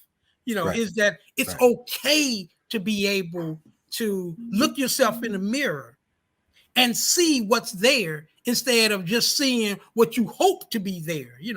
Malcolm could do that. And, he could self-reflect, and more importantly, he could learn from the self-reflection and therefore help you to learn from the self-reflection and stuff. So those were some of the things that, that I think help explain why Malcolm, why I was drawn to Malcolm more than I was drawn to, say, some other people, who I read, who I studied. Let me ask you this, because you definitely, your point is on target. Because so many of us, Malcolm has been like, to many of us, we have Garvey as the great grandfather, and Malcolm as the grandfather, and the Panthers as as the grandmothers and grandfathers, so on and so forth. And it is through that self-criticism you talked about that gave us a inroad, a light down the tunnel, because so many of us have gone down the quote unquote wrong path. But most Africans you talk to that are involved in any type of revolutionary work, particularly nationalists or Pan-Africanists, they mention Malcolm because of the fact that he was, like I said, he was the man with the, as Imam Jamil Al-Amin, formerly H. Rap Brown, would say, the man with the muscle in his voice. He had the ability to command respect just based off of his being, his existence. How important to you in your mind, how important was it for there to be a Detroit Red? Because again, we went from Malcolm Little, and they talk about how his parents were Garveyites and his father's role, so on and so forth. And then Detroit Red, it's like, it's this ugly spot and stain where, he messed with white women. He was involved in drugs. He was a petty thief. For all practical purposes, he was a parasite. But how important was it for there to be a Detroit Red? Right. I think it was vital for the man that Malcolm became, that he went through all of the different levels, of challenges, that he went through. And think about it. It gave him, it broadened in so many ways his perspective. It gave him experiences that down the road he could tap into. But it also gave him a language. Like he talks about this in the chapter 1965 in the autobiography. He talks about how his experiences equipped him to be able to walk down the street in Harlem and hear, listen to what people are saying and be able to understand it, be able to appreciate it, be able to, to know what they're saying versus some other civil rights leaders at the time who walking down there, they would need a translator. Right. Malcolm never needed a translator when it came to talking to his people, particularly urbanites, urban Africans, right, because that is, that is his universe. That's where he came from. And so it gave Malcolm experiences. It gave Malcolm resources, for example, that a Martin Luther King, who was raised middle class, would have never been able to, to necessarily experience. But Malcolm experienced it. And it reminds me of an African proverb. Only he who has crossed the river can say that the crocodile has a lump on its snout. That's right. Only he who has crossed the river can say that the crocodile has a lump on its snout.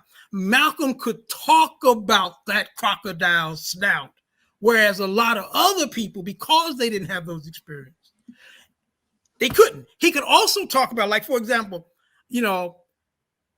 when Malcolm talked about some of the urban explosions, in the United States, during the 1960s and stuff, he always talked to you from the perspective of the African who is basically in the middle of it, the African who is facilitating it, because he understood their anger. He understood their experiences. Very few leaders of that era looked at it like that. In fact, most of our leaders, they looked at it from the standpoints of the enemy. We're, in there, we're being violent to our own communities and all this, like, you're going to break that, all the, all of the crime. Progress we've made is going to be transformed because of what y'all are doing in the streets and all that stuff. Malcolm understood the anger.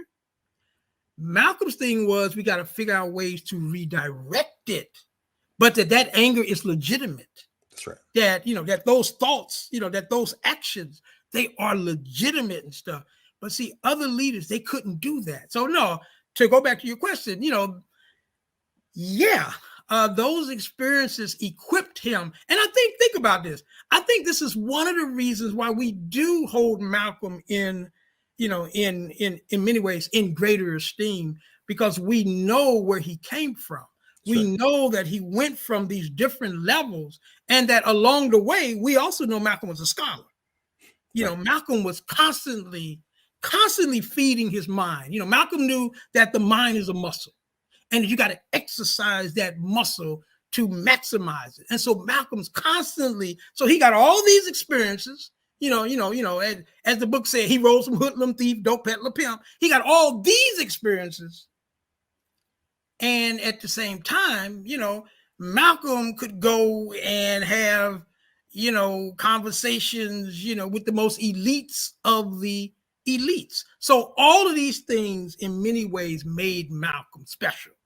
It made Malcolm more unique, than the vast majority of our other, leaders and stuff, because of these experiences. So yeah, but he needed those experiences.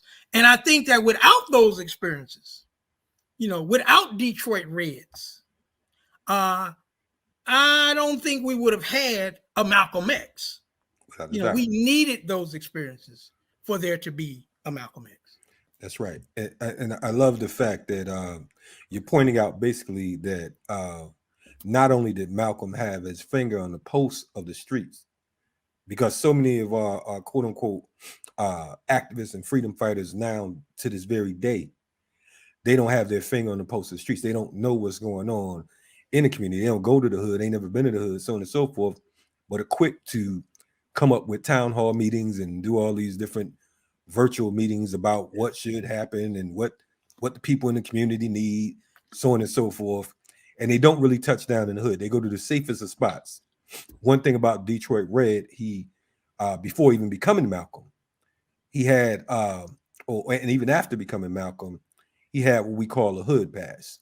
Many of us can go anywhere around the world, right?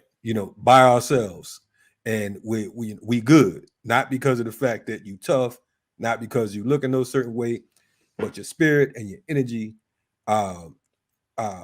lets people know and reminds them that you belong wherever you are. You know what I'm saying? And that was a powerful attribute with Malcolm. But I want to talk about the death of Detroit Red and the resurrection of Malcolm, because when we talk about Malcolm, I think that most people forget that he was Detroit Red longer than he was Malcolm. He was Malcolm Little and Detroit Red longer than he was Malcolm. You're talking about he joined the Nation of Islam, or was introduced to the Nation of Islam when he was in prison. What was that, like 54, 56? What was that? No, earlier than that. Earlier than that? Okay. Yeah. Let me see. He was probably around 51-ish. 51. Okay. So he was assassinated in 65. Mm-hmm. So for all practical purposes, we're talking about 14 years of becoming Malcolm and becoming the man who we know him as, the man he is today, and the man we recognize today, in 14 short years out of his 39-year span. You know what I'm saying? He was able to become that. I want to, what was that impact, and what was your how important, shall I say? And I know this question may sound basic, but how important was the Nation of Islam's teachings when it came to Malcolm, or the influence? How important was that when it came to the building of it? Right. I think that the Nation of Islam, it was significant. It was vital. I think it was timely. Malcolm and the Nation happened at a very crucial time, but at a very necessary time. And I've always been clear on the fact that Malcolm needed the Nation to the same extent that the Nation needed someone like a Malcolm. Right. And it was a powerful marriage, when it lasted. And let's be real clear, Malcolm, and I talk about this in my book, Malcolm needed Elijah Muhammad's wisdom. He needed Elijah Muhammad's experience. He needed Elijah Muhammad's teachings. He needed Elijah Muhammad's mentorship and his paternalism. Malcolm needed all of that to the same, and to the same extent, the Nation needed Malcolm's youth. The Nation needed Malcolm's diligence. The Nation needed Malcolm's, hold no prisoners mentality that, hey, we should have 1,000 more. I'm going to make sure we get 1,000 more. They needed that type of confidence. They needed someone who could articulate, who could take some of Elijah Muhammad, because let's be honest, Elijah Muhammad wasn't the most articulate speaker, nor was he the best writer. Sometimes it was a struggle reading Elijah Muhammad. Malcolm helped to correct some of those deficiencies, some of those defects. And so it was an incredible marriage. While it lasted, and both of them, they fed off each other. Both of them needed each other. One without the other, we would not have had a Malcolm and an Elijah. But the two feeding off of each other, we had a Malcolm and we had an Elijah. That was, and let's be clear, you cannot separate the person who became Malcolm X from the Nation of Islam. That was a marriage, and it had to happen. And we're playing with history. It would be ahistorical to try to figure out, well, what if Malcolm hadn't hooked up with Elijah Muhammad? Or what if Elijah Muhammad hadn't hooked up with Malcolm? Where would blah, blah, blah, blah, blah? That's an intellectual debate. We just wasting our time. Right. So no, it needed to happen, and you cannot minimize the marriage between Malcolm and Elijah Muhammad, and Malcolm and the Nation of Islam, and Elijah Muhammad and Malcolm X. You can't minimize it. And I think in the interest of our people, it was good that it happened. We needed that relationship to happen. And it was for the betterment. The tragedy of all of this was how that relationship ended. That's the tragedy. Right on. And that's the atrocity in all of this. Right on. Let's rap about International Malcolm. One beautiful thing is I think he took a page from folks like Paul Robeson's book, being able to go abroad and get a clearer understanding of the workings of the world, because he moved from I dare to say encapsulated situation to a more broader thinking situation. I remember listening to some audio about when he was talking about how he would listen to how he got his speaking style, his speaking pattern from Paul Robeson. He talked about how he would sit in a cell for hours and listen to Paul Robeson, and he to a degree mimic his speaking style. Did you speak anything on that, or or is it something that I'm just no, actually I don't recall that, but okay. That's okay, Baba. I would certainly trust you on that. Right on. And I'm trying to think, because it was long ago. I'm not sure if it was actually me hearing him say that or someone. It was. I remember it was something on the radio, and it was a long talk about it. So I'd have to look it up. I don't want to. Right. And see, for a question like that, that would be the type of question that I would have to defer to Brother Paul Lee, because Paul would be able to pull that one up without jumping through no hoops and stuff like that. Whereas somebody like me, and particularly as I've gotten a little bit older and stuff, I would really have to do a little research of that one. Hey, I respect it. You see, I like to be clear, and shout out to Brother Paul Lee and Peter Goldman. For folks who missed that particular episode a few months ago, we talked about the assassination of Malcolm and a little bit more of his history, and Peter Goldman's meeting him and interviewing him, and Paul's extensive research. And Paul, of course, speaks highly of Baba Zak Kondo, and he says that the book you wrote was, is probably the foremost, the best research. I don't want to jack his words up because I don't want no problems with Brother Paul, but definitely, he suggested, strongly urged me to interview you a while back. So definitely shout out to them. And let me just say this too, just in case Paul is listening too.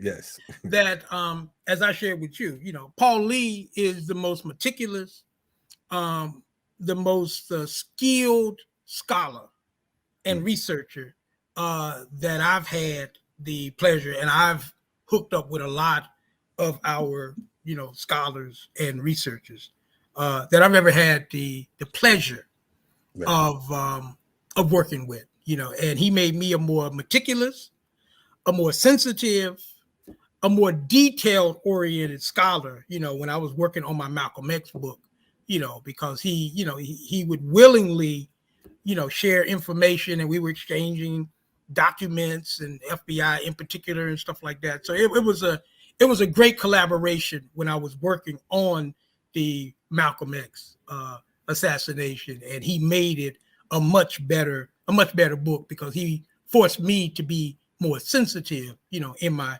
research. So I just wanted to just say that publicly. Right on. No, and I appreciate you saying that, because of the fact that,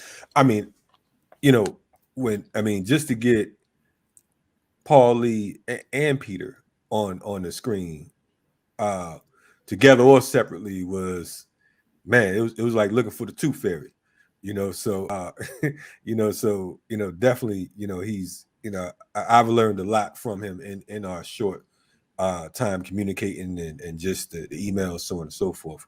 But so definitely. And you know what? Let me say this too about Peter Goldman. I'm critical of Peter Goldman in my Malcolm X book, which I'm in the process, by the way, of revising, and hopefully it'll be ready by this summer. I've been adding some stuff, and it's, trying to be meticulous, like my brother, Paul be insistent and stuff. Man, this shit takes a lot of time. So let me just say that for the record. But I quoted Peter Goldman more than anybody else in my book, but it wasn't all critical quotes. Like for example, when Peter talked about the impact that Mecca had on Malcolm X, I always thought, I quoted that in my book because I thought that he penetrated it to the essence, because basically he said that, that basically Malcolm buried the devil in Mecca, and that white people henceforth simply became no longer the devil. They simply became the enemy. I mean, that is a very perceptive assessment and a penetrating assessment of Malcolm's, of the impact of Mecca. And so I also quoted, Peter on those levels too. So I'm saying that to say that, I appreciate the research of Peter, even though we came from two different perspectives. He came from the perspective of a white liberal, right, when he wrote his first, few editions, and I came from the perspective, of a black nationalist, of a Pan-Africanist, of what Hakeem Adabuti calls a liberated intellectual. So we were definitely gonna, bump heads, right. And he came from perspective then of really, thinking that the system worked, that these white detectives and these white cops and the FBI, when they interviewed him, that they would be on the level and stuff. Whereas I'm coming from the standpoint that they're lying their asses off, and you can't trust none of them. Right. So those are just some of the simplistic differences and stuff. Right on. No, and I'm glad that you said that too, because folks, when you say the white man's the devil, right? I tell folks all the time, man, I don't think that the white man's the devil, because I don't think that the devil got anything on the white man. The devil's overrated and the white man's underrated. So I don't think, so I can agree with you on that. So we can all get together on that one. On the international level, how important was those travels? Because again, we talk about these stages and these levels, and I'm asking these questions because some folks think they know, and so I want to go to folks who I want to tap into yours, and what's your thoughts based on your research, and what was the most intriguing thing that you found about his traveling during your research? Okay, well, first off, I think that Malcolm's travels were quite significant, even though maybe not in the way that most people, particularly those who are limited to the autobiography, think. Like for example, this notion that Malcolm goes to Mecca in April 1964 and he realizes that white people can come, that Muslims of all this and all that. It's like people forget that in July 1959, Malcolm went to Mecca. Now, he didn't make Hajj, but he went to Mecca. There was very little that Malcolm hadn't seen in 1959 that he saw in 1964. So I don't necessarily buy into, too much of that, how shocked and, and a new world opened up and all that. I think Malcolm was much more schooled than that. Malcolm was much more experienced and seasoned to know that white people could go in to Mecca, and that he didn't need to go in 1964 to basically, figure that out. Right. But to me, what I always found most significant about Malcolm's travels in 1964, was that it did open up a new world as far as Africa is concerned, as far as the Islamic world is concerned.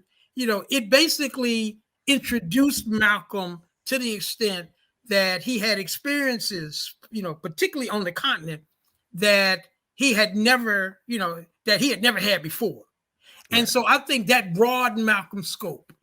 And particularly as he met with different leaders, particularly the African leaders on the political level. Because remember this, when, in my studies of Malcolm, my primary focus was on the political side of his travels, because those were the sides that are going to contribute to his assassination. And so I was particularly, for example, interested when he met with Nkrumah, when he met with Sekou Touré, when he met with African leaders who, he was trying to promote his UN, project with, and, what some of their responses were. Because one thing is clear, none of them signed on, to be the sponsor of his UN project. Right. So obviously, even some of the African leaders who you thought would have been the most interested, maybe they considered it, maybe they pondered it, but certainly by the time of Malcolm's death, they had made no commitment to do that. And I think that there was, on that level, I think that there were some disappointments, if you will, on Malcolm's part, in that he looked to African leaders as basically having the back of Africans in the diaspora, and specifically Africans in the United States. And I think that the record seems to be clear that, he was disappointed, particularly when it came to people who he would talk about previously, as if they were, obviously they were on his pedestal. Like, for example, I think Kenyatta disappointed Malcolm, quite a bit. When he was there during his stay, I think as Malcolm began to see the role that he was letting, Brits play in his government, just different things like that. I think one of the significant things for a Malcolm X going to Africa in 1964 is that it opened up, if you will, it opened up his perspective to the degree that he began to get a more realistic portrait of the role that colonialism was still playing in Africa, even in those countries that he had the most hope in, colonialism was still alive and well, or I guess it was neo-colonialism, but it's alive and well.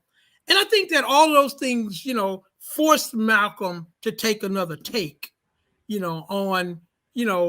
on what is needed, if you will, to empower Africa, from the 60s, 40s, forward,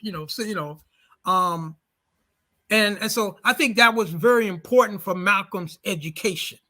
Sure. And we always want and need our leaders, to continue their education, and obviously I'm not talking about that school. I'm not talking about school bullshit. I'm talking about education as far as life, as far as politics, as far as culture. We always want our leaders to grow. And I think, going, because remember, Malcolm was in Africa and Asia for 24 weeks in 1964. That's most of the year.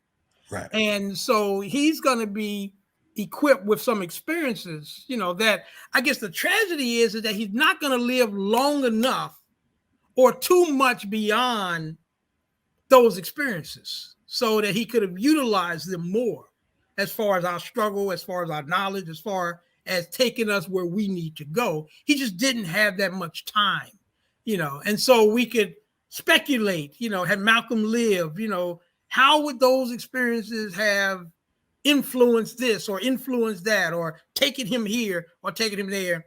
It's not much we can do with that, at this stage. But clearly going, and then the other thing that I always thought was important,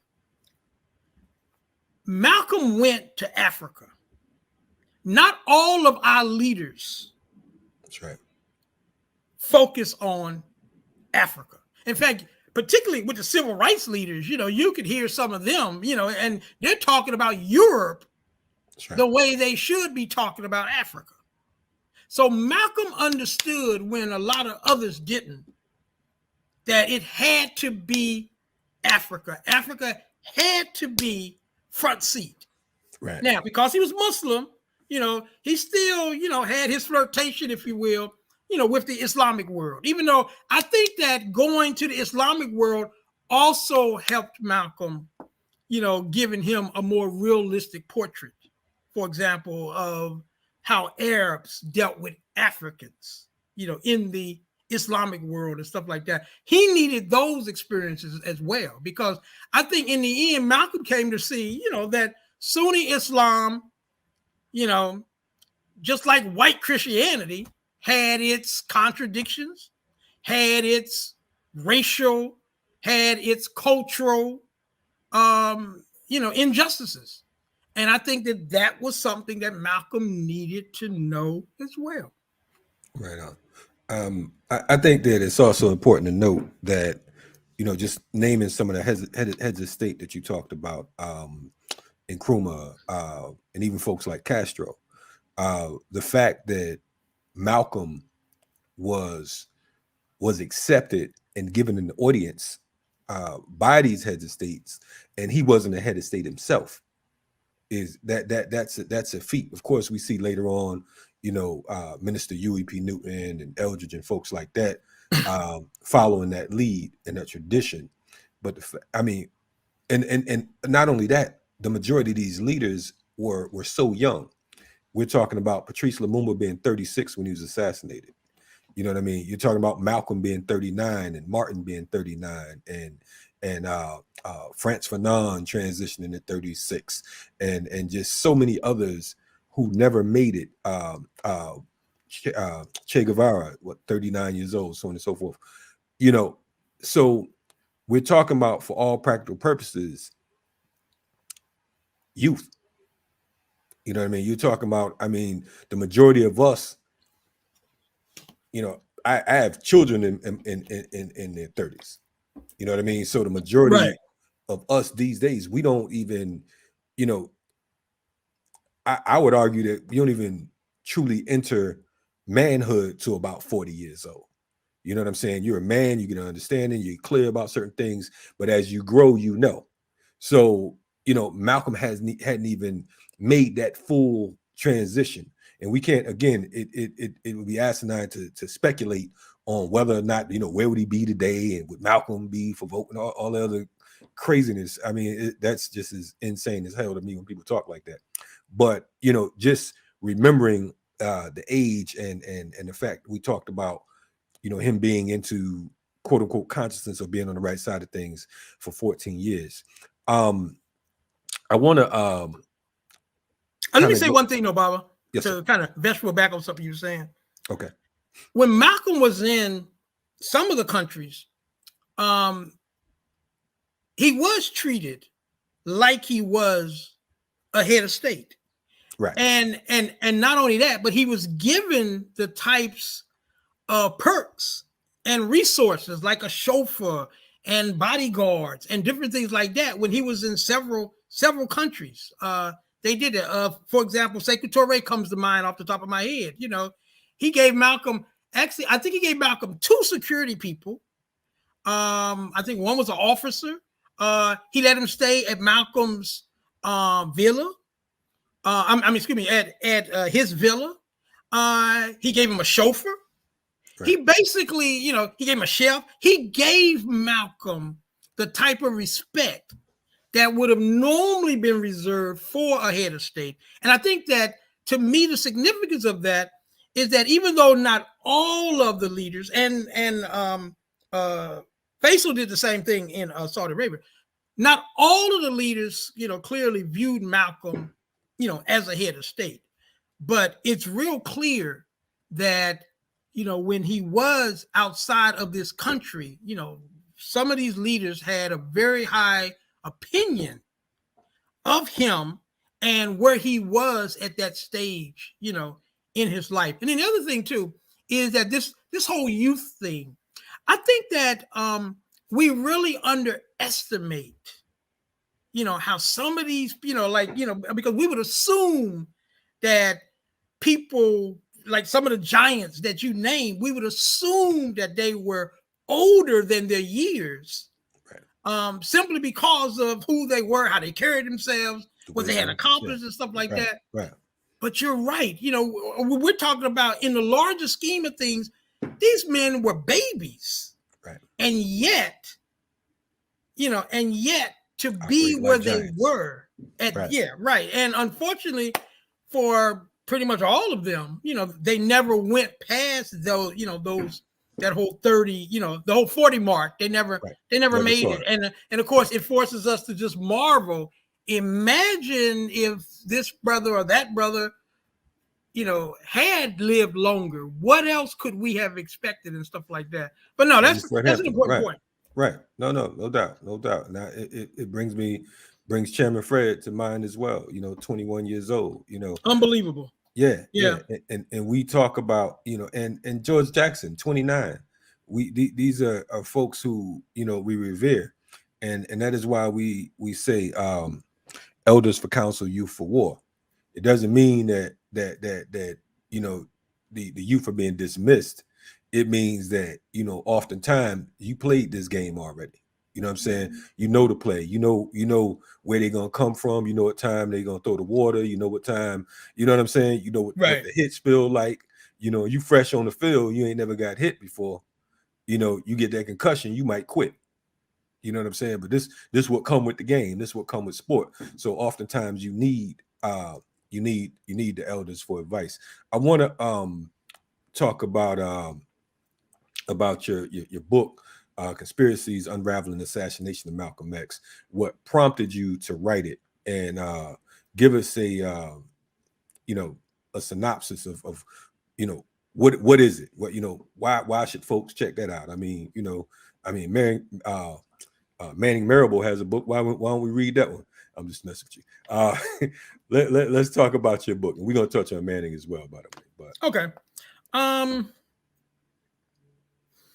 Now, correct me if I'm wrong. When we were talking about, when I read that the Norton article, was that when we were off the air or on the air? Were we on the air? I think you might have been off the air. I think you was off the air, if I'm not mistaken. But it's not gonna hurt. You just go on into it, and I think it was off the air, if I'm not mistaken. Okay.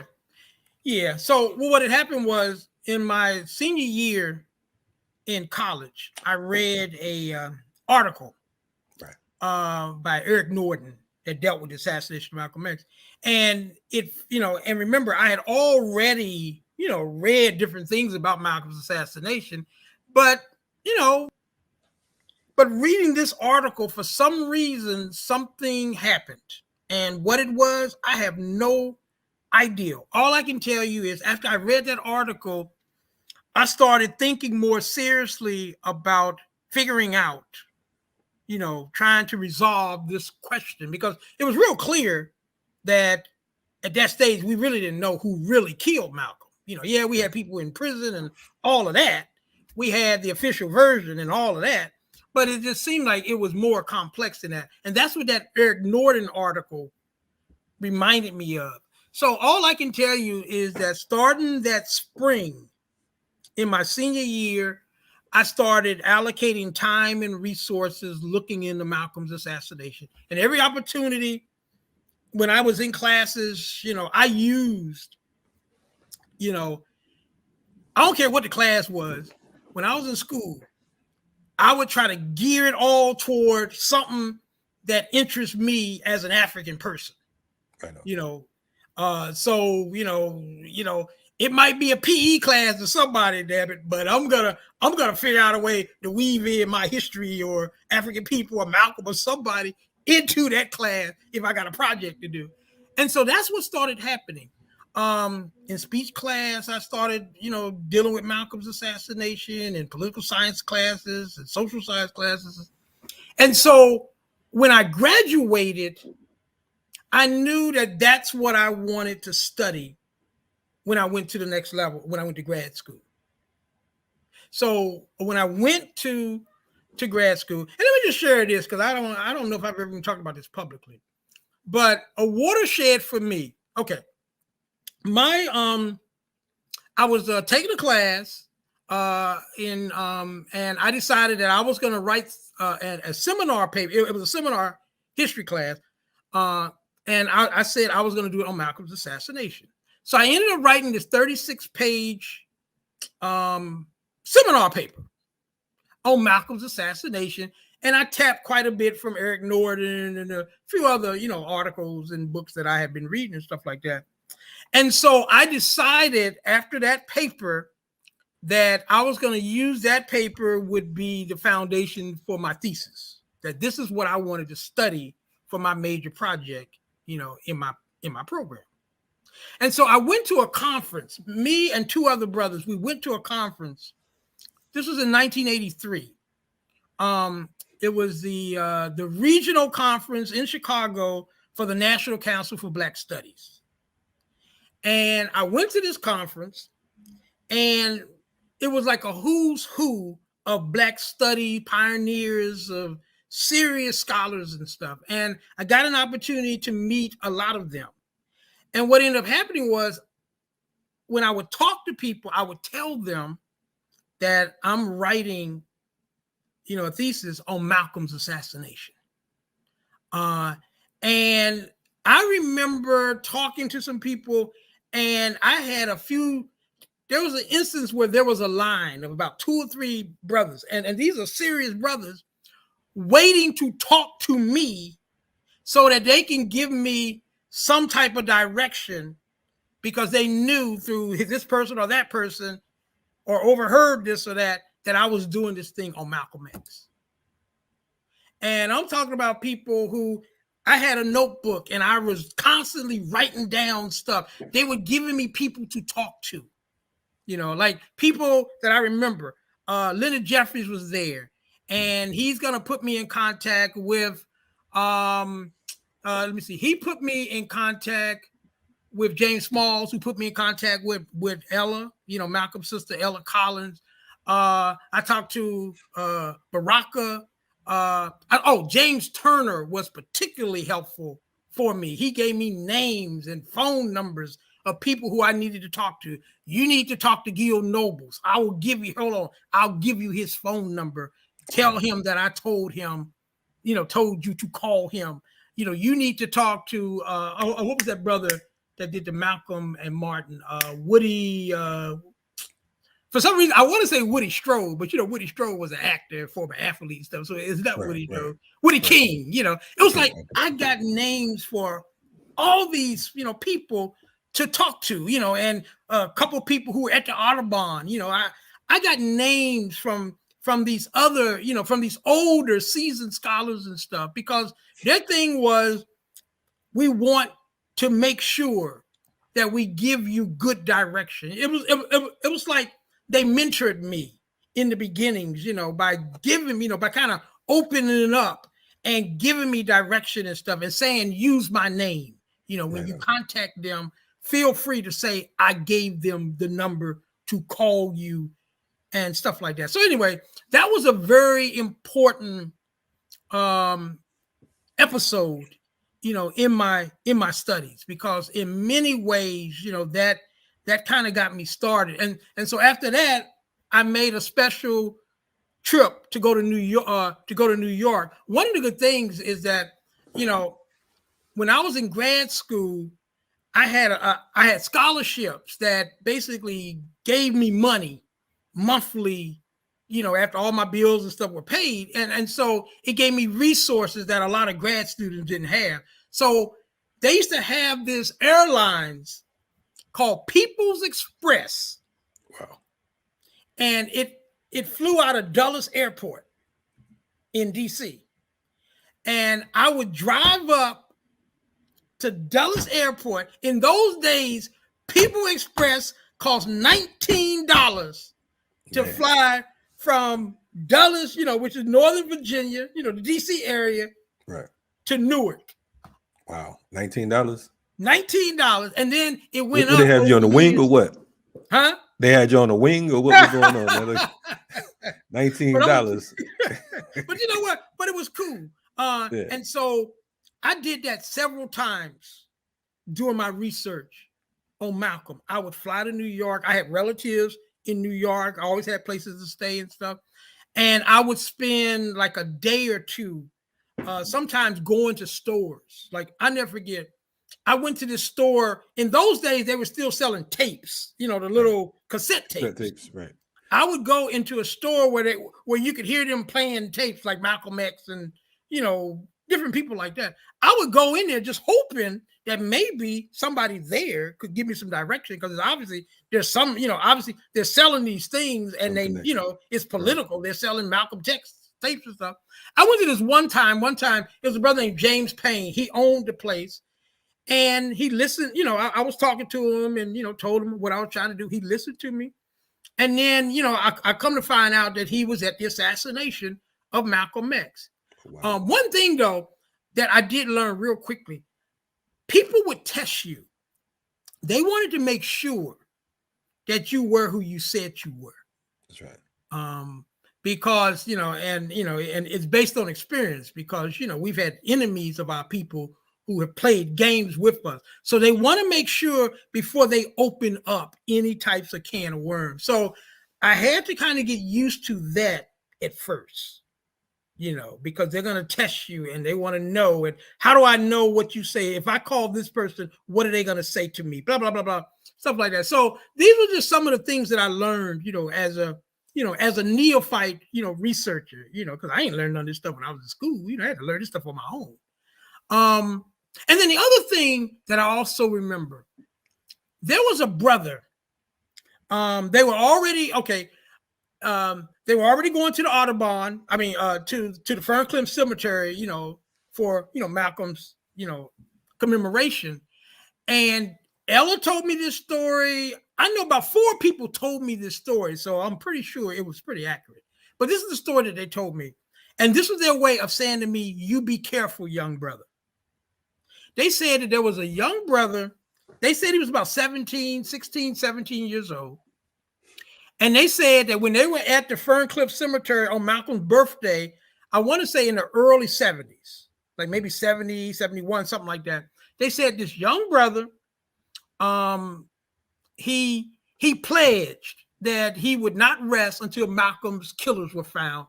And they said he took some type of like a silver bullet or some type of bullet, and he put it on the gravesite. And, and he did this in front of people.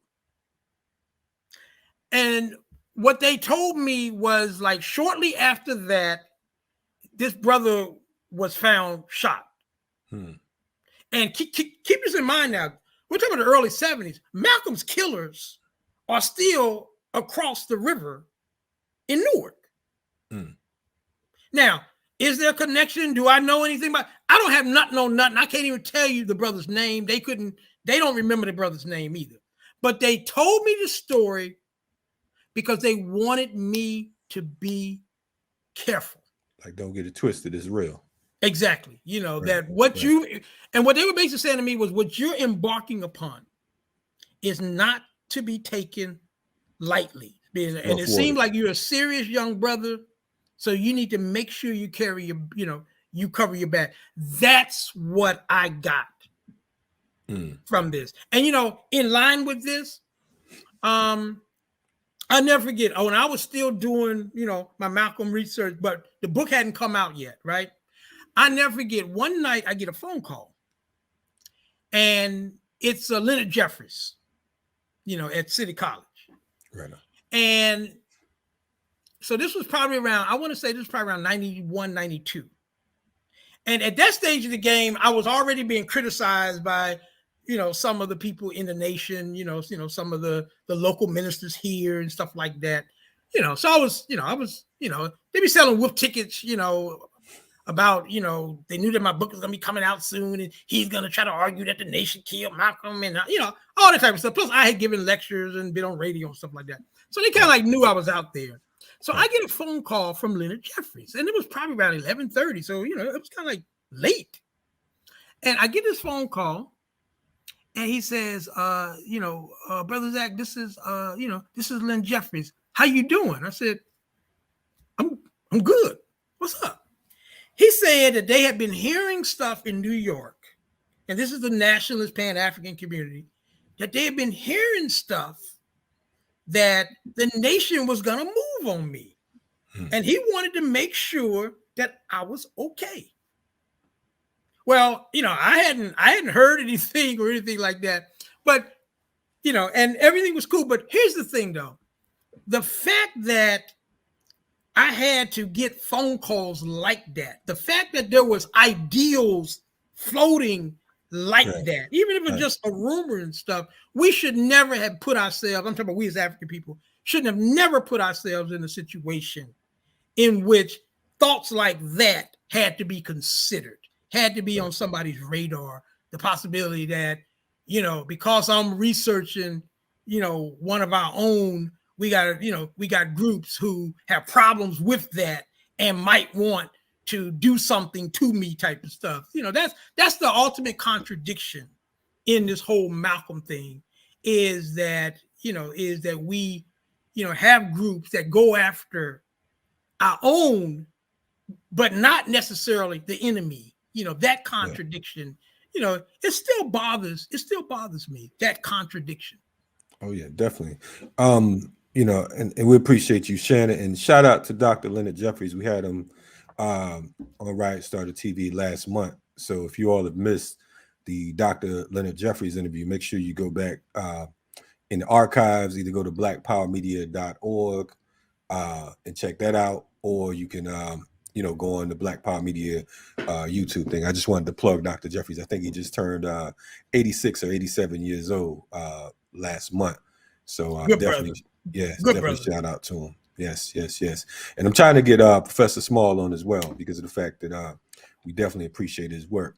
I want to, because you've been talking about the pink elephant in the room, as they say, or some people say the white elephant in the room.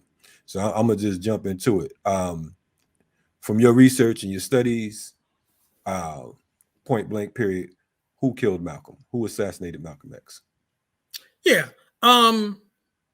As an organization, on the orders of Elijah Muhammad, the Nation of Islam were the killers of Malcolm X.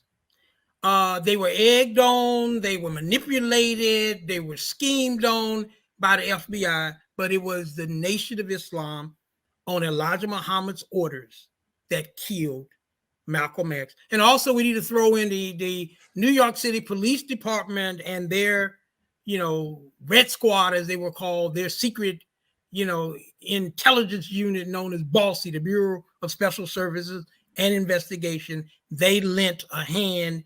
And the short of things is that the enemy of our people, mainly the FBI, they knew that there was tension between Malcolm and Elijah Muhammad, and Malcolm and the family of Elijah Muhammad. And what our enemies did was they simply exploited those weaknesses. And then ultimately they let nature take its course. They exploited it as much as they needed to, and then the nation picked up, basically, picked up the reins from that point forward, and then did what they ultimately did.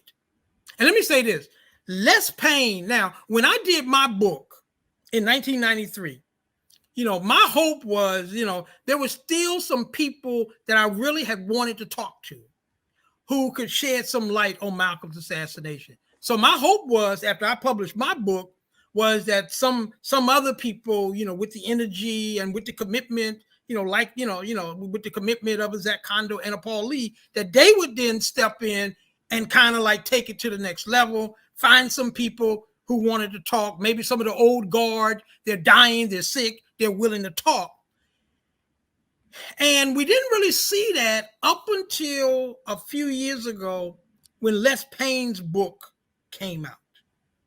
Les Payne was able to do what I was not able to do. He found a couple insiders who were willing to talk. And three in particular. Two of them were people who periodically have said things over the years, but never to the extent that they told Les Payne. And we need to put it in context. When they talked to Les Payne, they were dying. Who am I talking about? I'm talking about Yosef Shaw, who we knew as Captain Joseph Gabbets. And I'm talking about, Jeremiah Shabazz, who we knew as Jeremiah Pugh. Pugh had been he was the minister of the Atlanta Mosque, where y'all are, and then he became Mosque number 12, the Philadelphia Mosque, which is the probably the most gangster of all of, Newark and Philly were the most gangster of all of the NOI mosque.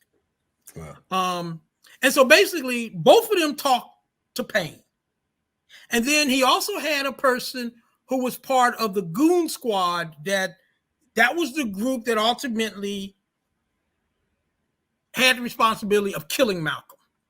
Roughly, it was a group of around 20 men, and the assassins came out of that crew. They were all FOI Newark, Mosque number 25. So Payne was able to talk to both Pugh and Captain Joseph when they were on their deathbeds. They had both been protecting protecting Elijah for the most part for the last, up until that time, let me see, Jeremiah died in 1998, Captain Joseph died in 1993. So up until those times, both of them were basically covering Elijah back. They might say, hey, look, the nation, participated, but they would always keep the distance from Elijah Muhammad. Where on their deathbeds, neither one of them were basically saying that. They were basically saying that the orders came from Chicago. The orders came from Chicago. Joseph even though I think he had admitted this on the interview that he did with Spike too, that members of his squad bombed Malcolm's house the week before he was killed. Wow. But then when he's on his deathbed, he tells Les Payne, and I think, I respect Les Payne. I don't, he ain't making this stuff up. And basically, Joseph came clean, and he admitted that the nation not only bombed his house, but that they killed Malcolm. And Pugh basically did the same thing. Pugh also explained how Farrakhan ended up at Newark on the day of the assassination. And I think that that's the story, that you can basically bank on that. He basically said that, because everybody knows, well, if you don't know, Farrakhan spoke at Newark that afternoon, pretty much about the same time that Malcolm was being killed. Wow. No. It was later. Let me see. Malcolm was killed around 3. He hadn't spoken that. He spoke that evening. But here's the thing.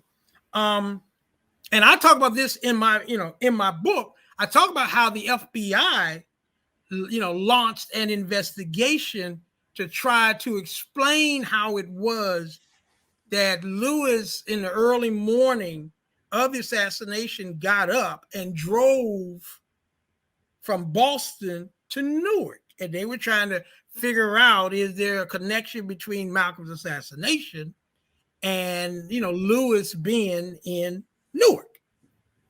Well, Farrakhan had over the years given different reasons as to why he spoke at Newark.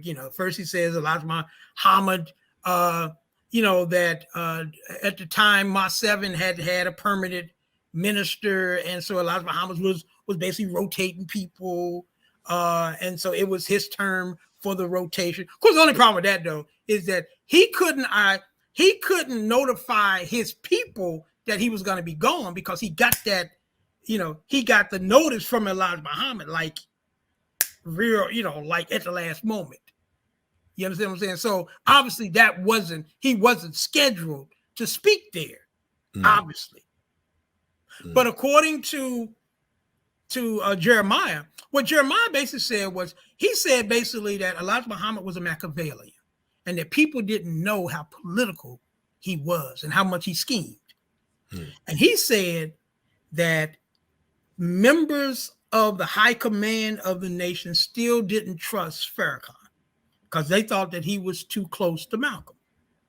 And that what, according to Pew, according to Jeremiah, what Elijah Muhammad was doing was he ordered Lewis to Newark to speak because he wanted to bloody Lewis's hands. Meaning he sent him to Newark at the base of operation. Because remember, that day, the assassins, basically, the base of operation was the Newark Mosque.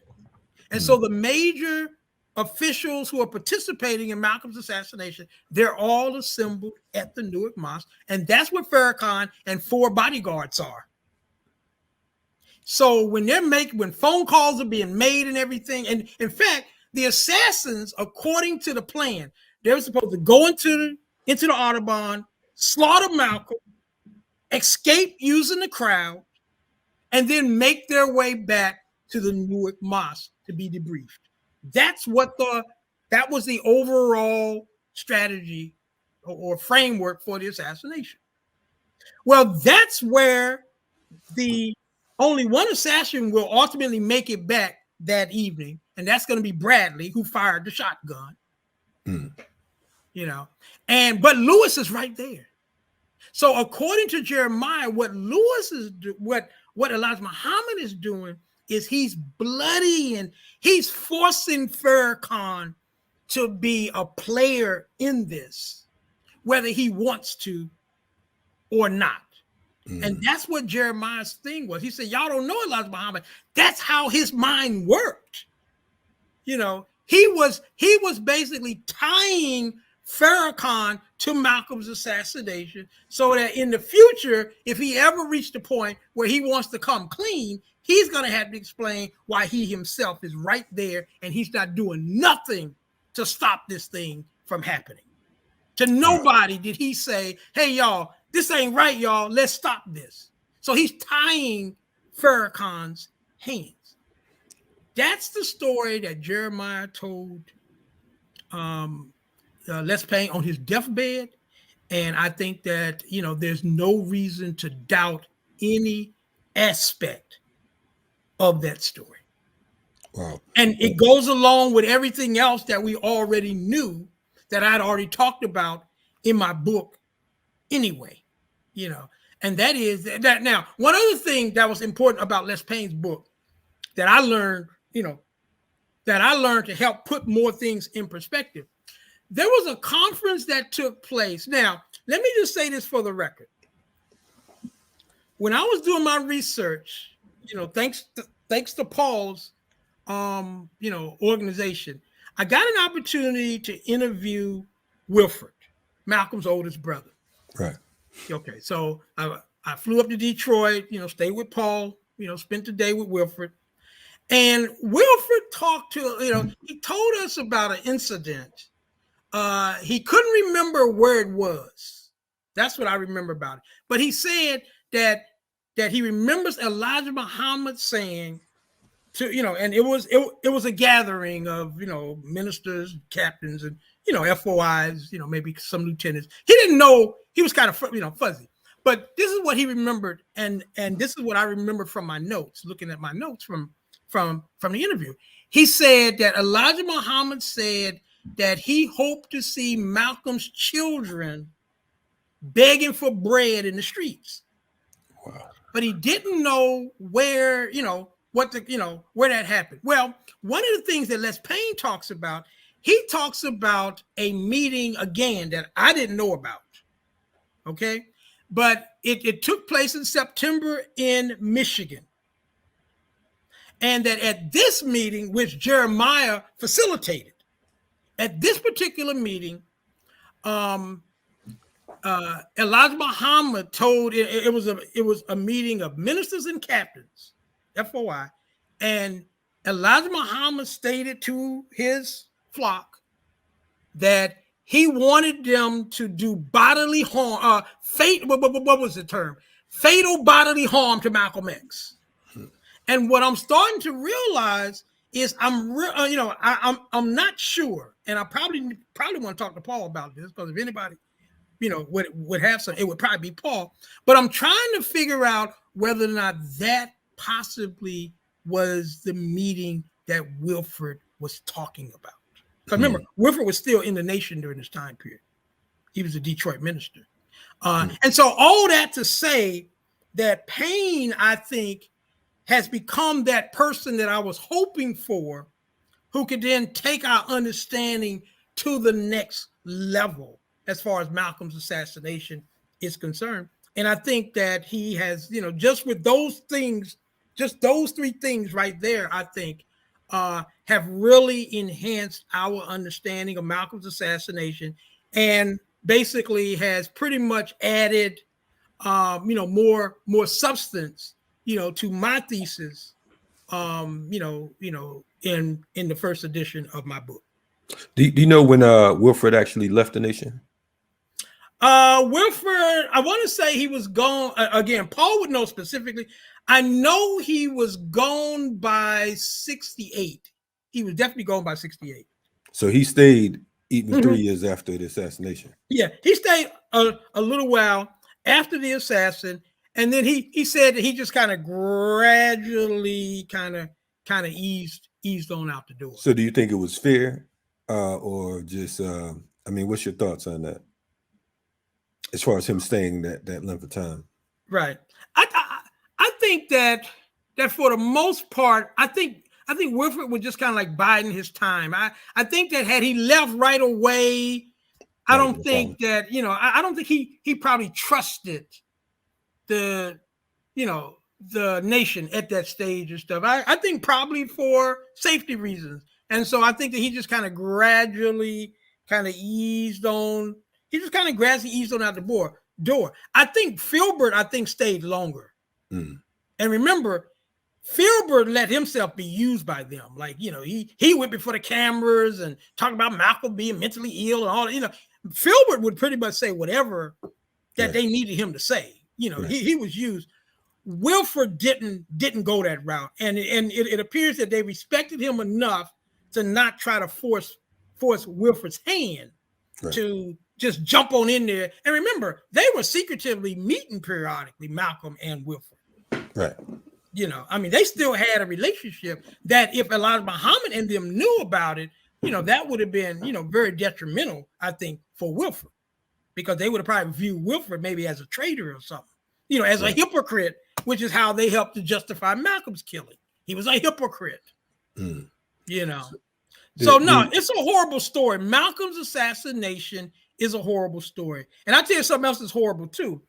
They got this new guard, of the nation. Now, in the book that I got coming out, I have a small little message for Farrakhan, in which I'm calling on Farrakhan as a leader of African people to just basically just come clean, and let's stop, let's shut that spigot off. Like there's this new thing going on now. Like I was listening to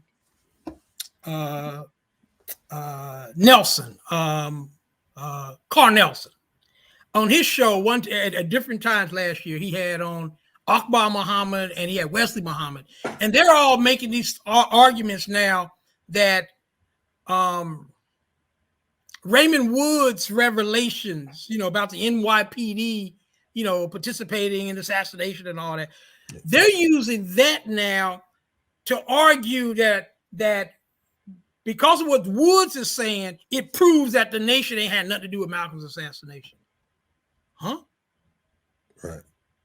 So we got a race traitor who makes a couple statements, offering us very little substance, by the way. But the nation is using that now. I think somebody even wrote a book in reference to this. So, didn't we kill Malcolm or something like that? But it's like they're still playing these games. Malcolm's been dead for over 50-something years, and they're still trying to come up with ways to make it seem as though the nation were victims. And by the way, that's what came out on the Carl Nelson show. It was like they were trying to make this argument. I think Carl Nelson asked, was it Akbar? Yeah, he asked Akbar when he was interviewing him after the whole Woods thing. Well, has anybody apologized to y'all for accusing y'all of killing Malcolm? Huh? So it's like a race traitor connects the NYPD, which I'd already done in my book anyway, to Malcolm's assassination, and that's proof that the nation was innocent of Malcolm's assassination. So let's ignore everything that the FOI did. Let's ignore everything that Elijah Muhammad said. Let's ignore everything that Muhammad Speak said. Let's ignore all those attempts on Malcolm's life in Chicago, in Los Angeles, in Boston, in Philadelphia, in New York. Let's ignore all of those things because Raymond Wood said that the NYPD had something to do with Malcolm's assassination. So everything that the nation did, apparently, just like a magic wand or something being waved, that's the proof that they had nothing. Raymond Woods proves that the nation had nothing to do with Malcolm's assassination. This is unbelievable logic, or lack thereof logic. But that's what they're arguing right now. So my thing in this next edition is I have a message for Farrakhan. You can come forward finally and lay the record straight. By all means, feel free to talk about my research on Malcolm's, from the FBI and all that type of stuff. Certainly we can tie them into it, but the nation has to accept its responsibility after 50-something years. At what stage can we lay this to rest? Farrakhan knows. He knows that the nation killed Malcolm X. He knows some of the members of the team that killed Malcolm X. He knows that Elijah Muhammad was in the forefront of the assassination of Malcolm X, and the national leadership was in the forefront of the assassination. He knows all of this. Let's lay this to rest once and for all, instead of bringing up a new generation of scholars in the nation who are going to try to perpetuate this thing that, hey, the nation had nothing to do with Malcolm's assassination. It was all the government and blah, blah, blah, blah, blah. We got to be better than this. Who was that? Cummings used to always say that, Elijah Cummings before he died. We're better than this. We got to be better than this. We can't have another generation coming up with this facade. I think you're the first person on this show to quote Elijah Cummings, but we're gonna go ahead and we're gonna give you that today. But yeah, so let me ask you this. I mean, before I go to the next question, I want to ask you, I mean, you wrote this book,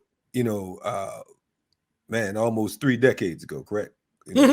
Yeah. 29 years. 29? Yep, 29 years. It'll be 30 years in next year. 30 years. So have you had because of the fact that, as some viewers would say that that's a bold talk you're talking, Baba Zak. Have you had any issues? Have you had any, has there been any types of repercussions and what I'm saying? Mostly, people have sold wolf tickets. There's been intimidation type of stuff. I'll never forget. I gave a lecture one time. This is Had the book come out yet?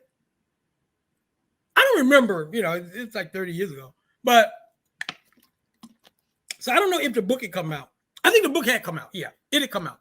I gave a lecture at Newark. In Newark. Okay. In Newark, Wow. right. Okay. And it was like a standing room only. It was like I want to say it was at the library or something. But they had it, like standing room only, basically. And half of the audience were Mos 25.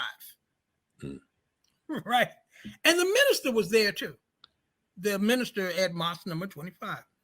And they kind of, and they were kind of like, they were massed toward the front of the building. So I'm speaking, and within 5 feet, wow. Because the chairs were real close. Like there was a small platform, and then there were chairs right below the platform and stuff.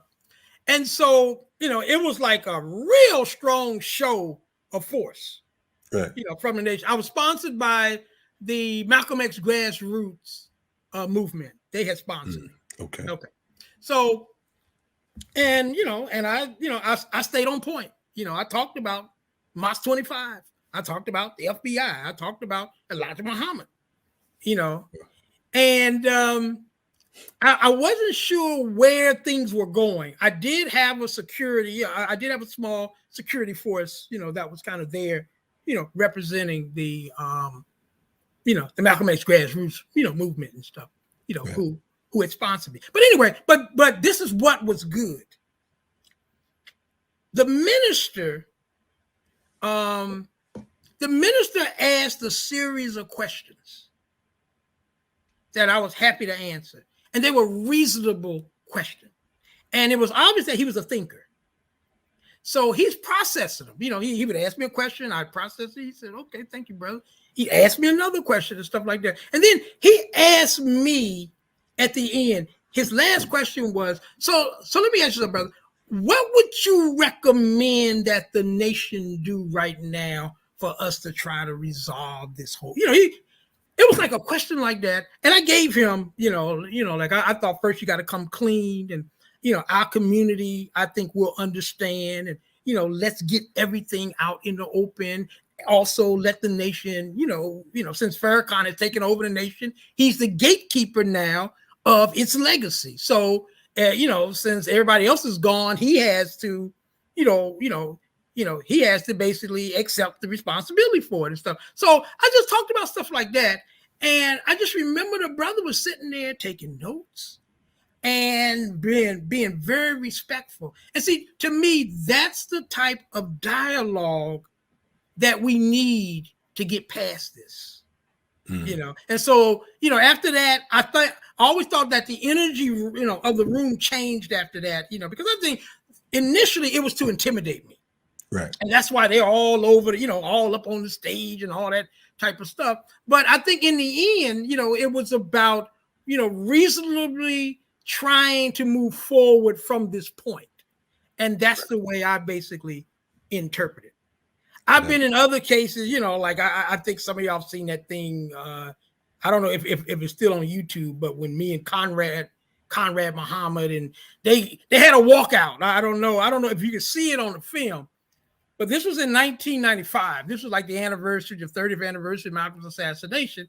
And while I'm speaking, they have a walkout, like 3 rows of the MGT, the girls training program. They get up, while I'm speaking, and they turn, and then they foul out, one line after another line. It took like 10 minutes of my presentation, so I just kind of, stopped for a minute and just let them kind of like walk out. But it was like, what the hell was that? Now, later they're going to say that because I was talking about Elijah Muhammad, they didn't know if something was going to happen and they wanted to protect the women and all this type of stuff. But to me, it was just a scheme. It was just playing a silly game instead of just confronting the reality. And that's what we're going to need to do. We need to simply confront the reality. And then, hey, look, let's take our blows where we made mistakes. Let's take our blows, because that's the first step in healing.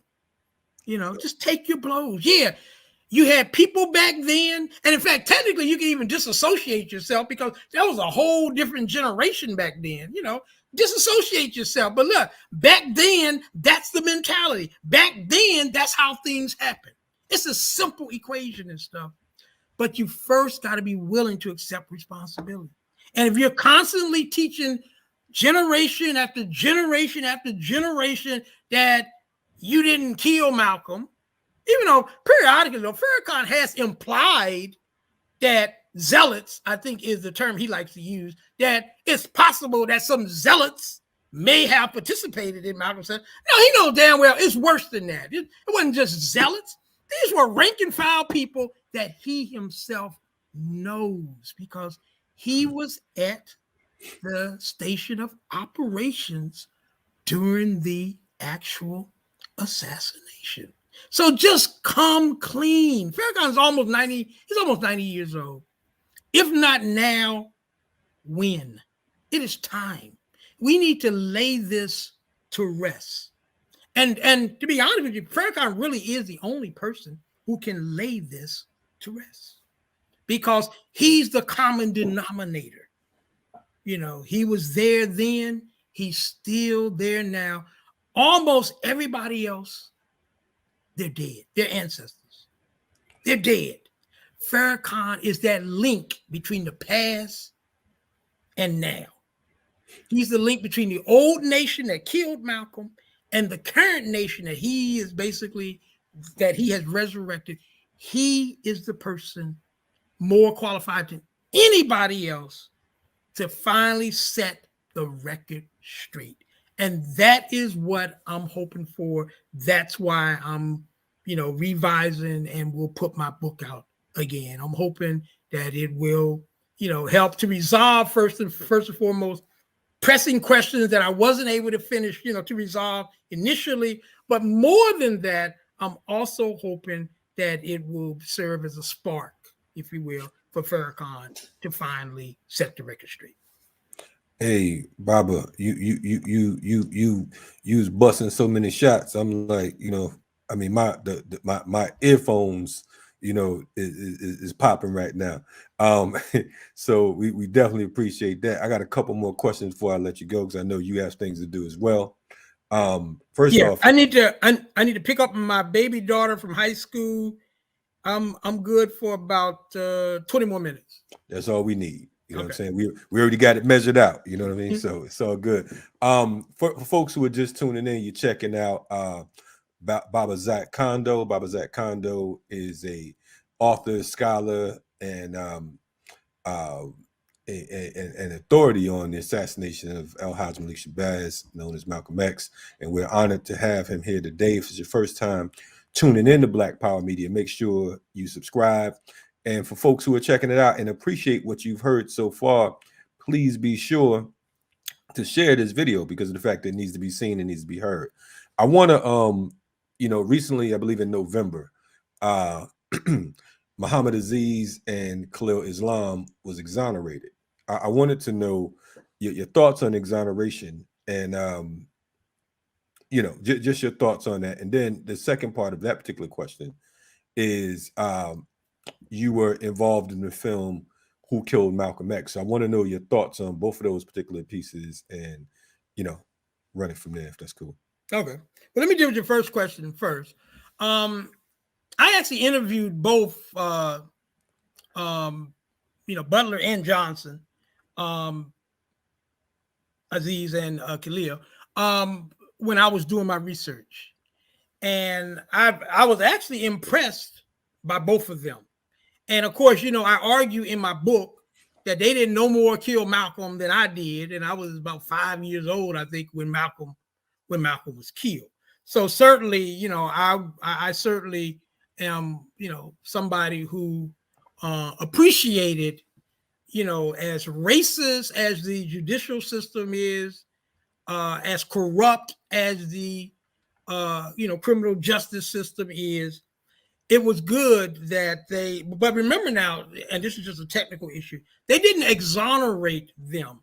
What that court order basically did, what they did was they vacated they vacated the judgment that basically found them guilty. Exoneration, and this is just a legal technical thing, that would have required something different. And in fact, what they said, if you read the actual order, what they basically say is that they're not going to even address the issue of whether or not the men were guilty or innocent. They said what they will address is all of the procedural and substantive actions that took place during the trial and the investigation that, had they been done properly, would have been favorable to the two defendants.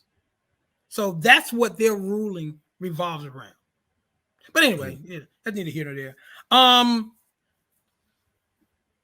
One thing, though, that we do want to make clear, neither Butler nor Johnson had halos on their head when it came to Malcolm. And in fact, remember, Peter went into the prisons and interviewed both of them. And when he asked Butler, had you been given an order? Because remember, Butler and Johnson were both part of Captain Joseph's goon squad. Yeah. And they were constantly harassing Malcolm and Malcolm's people and cracking heads here and there and stuff like that. So my point is that we're not talking about two men with halos on their head. Right. They were Malcolm's enemies. And at a given point, at a given time, possibly could have done what the Newark team did. So I just kind of want to just keep this in some type of perspective here. Right. Okay. Right. Before you get to the film, because of the fact that there's a question in the chat, I've been getting a whole bunch of questions, but I want to deal with this one just for clarity. Someone asked, where does the FBI and CIA fit in with this analysis and assessment? They said, I would think that they played no role at all at Malcolm's assassination after hearing this, which I find impossible to believe. Can you address that, please? Yeah. Well, actually, I think if the person had been listening closely to what I said earlier, then then I think he wouldn't have kept the same perspective. Right. And I heard you. I just wanted to repeat that. Right. Okay. Yeah. And I don't mind addressing it because I didn't go into detail. But let me just make this real clear. First off, I found no evidence of CIA involvement in Malcolm's assassination. Okay. But FBI, what Malcolm's case presented to the FBI, and we have to understand counterintelligence. In many ways, Malcolm's assassination provided the FBI the ideal counterintelligence scheme. And when I say counterintelligence means that when organizations like the FBI, they take secretive, oftentimes illegal, immoral, unethical actions behind the scenes to manipulate and to exploit weaknesses in their targets. So this is what the FBI did to help to facilitate Malcolm's assassination. They exploited weaknesses, problems between Elijah Muhammad and Malcolm X and the royal family, which is Elijah Muhammad's family. And in my book, I document a series of actions. And this is what they're doing. They have wired Elijah Muhammad's homes, both the one in Phoenix and the one in Chicago, the headquarters of the Nation of Islam. They got Malcolm's house wired. They got they got other, so they're listening to everything that's going on inside these people's homes, talking in private. And I always like to use this example because it really represents how the enemy worked. Go back to May 1963. Elijah Muhammad is in Phoenix. He's by himself. He's sick. He's not feeling good. He's been throwing up blood. He's talking on the phone to one of his people. And he tells them, I feel like I just feel like I want to kill myself. I feel like I'm just dying. Oh God, I'm in such pain. He says this over the phone. The FBI is listening to this. They're hearing this. This is how counterintelligence works.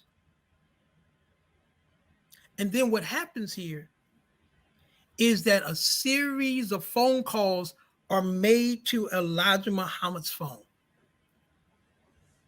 When he answers the phone, they tell him, old man, you should kill yourself. You're worthless. Kill yourself. That's counterintelligence. And that's what they did throughout between Malcolm and Elijah Muhammad. They hear some of Malcolm's, some of Elijah Muhammad's children saying something bad about upset about something that Malcolm did. And then they would get informants or someone to call and continue that line of questioning, to continue that type of hate. So it reaches the point in which the FBI had done their job so well that they could have just stepped to the back and the nation took over. And they appealed to Elijah Muhammad's ego.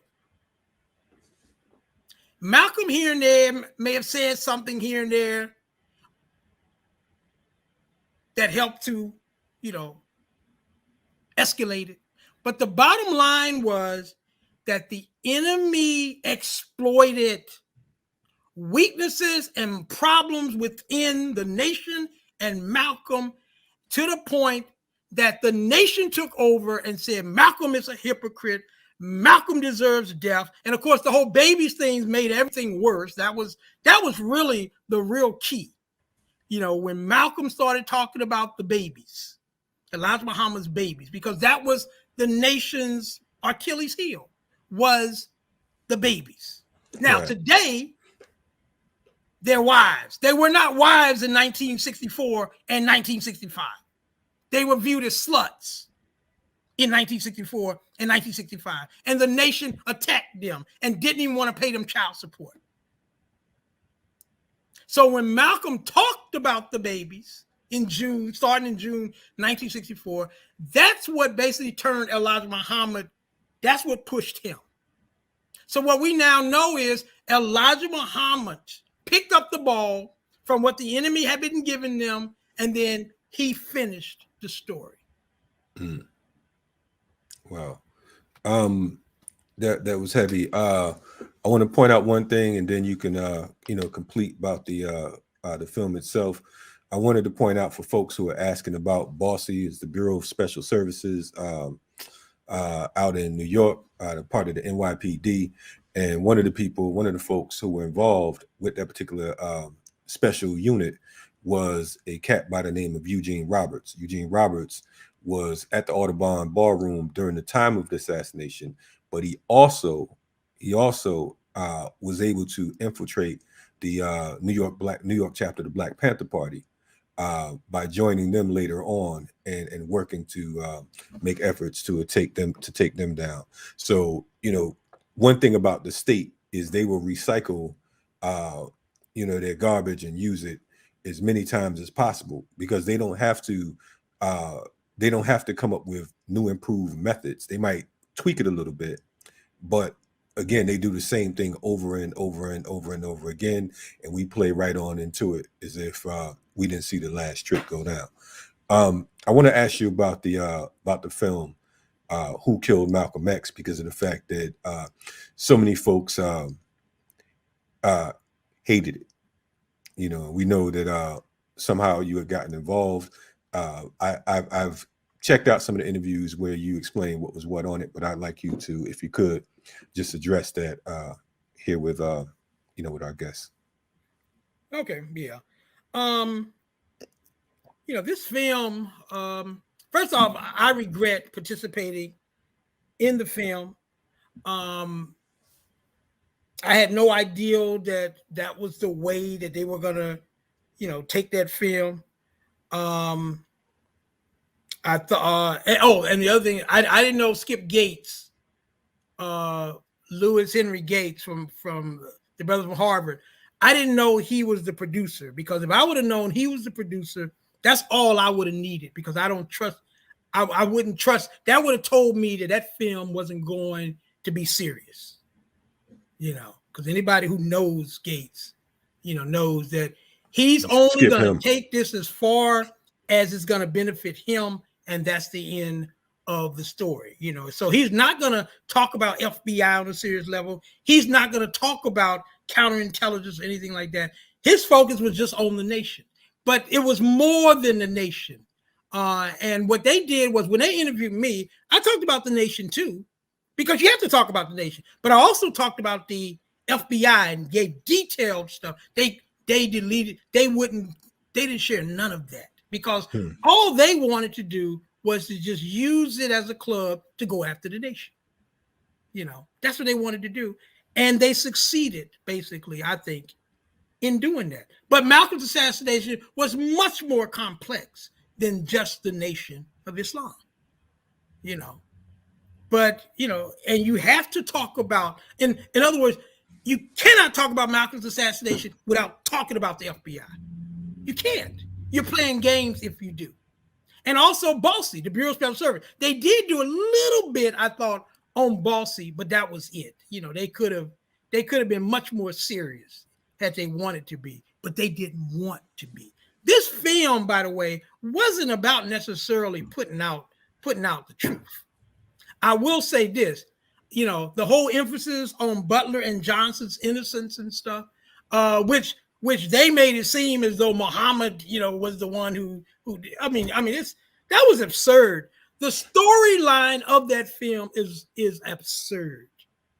To try to focus on this lone crusader trying to solve Malcolm's assassination because he was dissatisfied. It's an absurd. Anybody who knows anything about Malcolm's assassination world knows that's absurd. All of that was absurd. And again, I didn't know that, and I didn't know, and so when they were talking about doing a second one from Jump Street, and in fact, I think I said publicly, don't even lose my damn number. I have no interest whatsoever in participating in anything, in the part 2 version of that facade. No doubt. There you have it, folks. Baba Zak, we appreciate you coming on. Hopefully you can leave us with 3 of the best books that you think we should get to in regards to Malcolm, if you have that time. If not, we understand, but we definitely appreciate you coming on and joining us today on Riot Starter TV and Black Power Media. It's definitely possible. So you said three books? 3, 5, whatever you can do. The best. Okay. Well, certainly any book that Peter Bailey said, wrote, needs to be out there. Peter Goodman's book, particularly the second volume.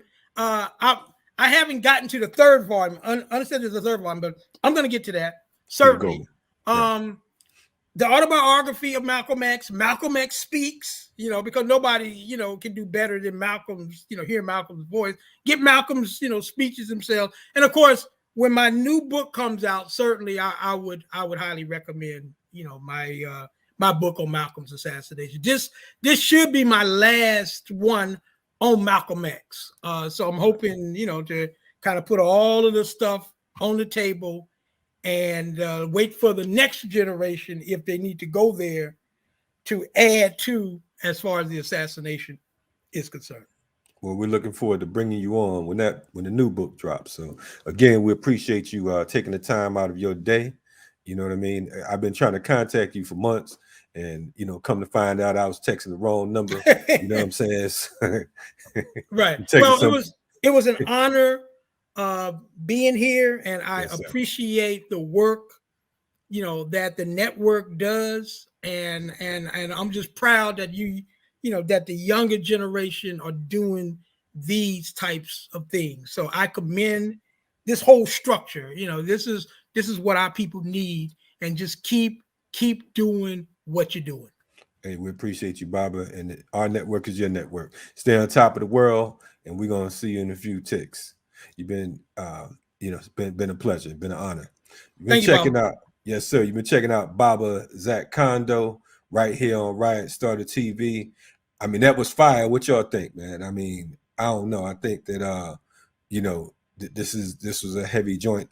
I learned a lot of the stuff I've heard through checking out his interviews, and a lot of it was new. So that's always beautiful and it's always refreshing. We want to keep on bringing you this type of content because of the fact that we love us, and we want to make sure that we're on the right side of the barricades, and we want folks to hear things from the horse's mouth. We don't want to speculate. We want to break things down. We're not doing this to make ourselves look good. We want to do this to make sure that we are on the right side of things. So we appreciate you all for checking us out. I ask of you two things.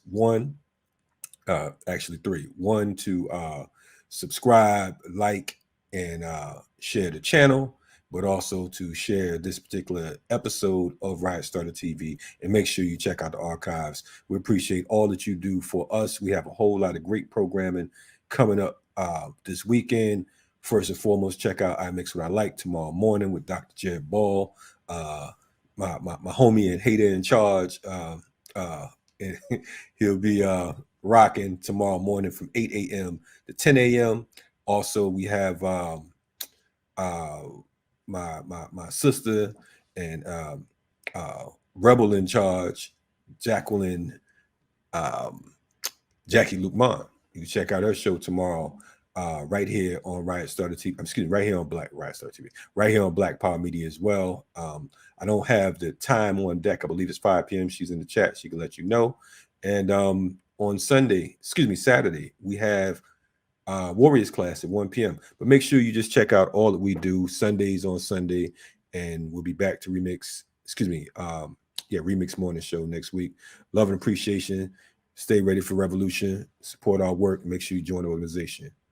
We out.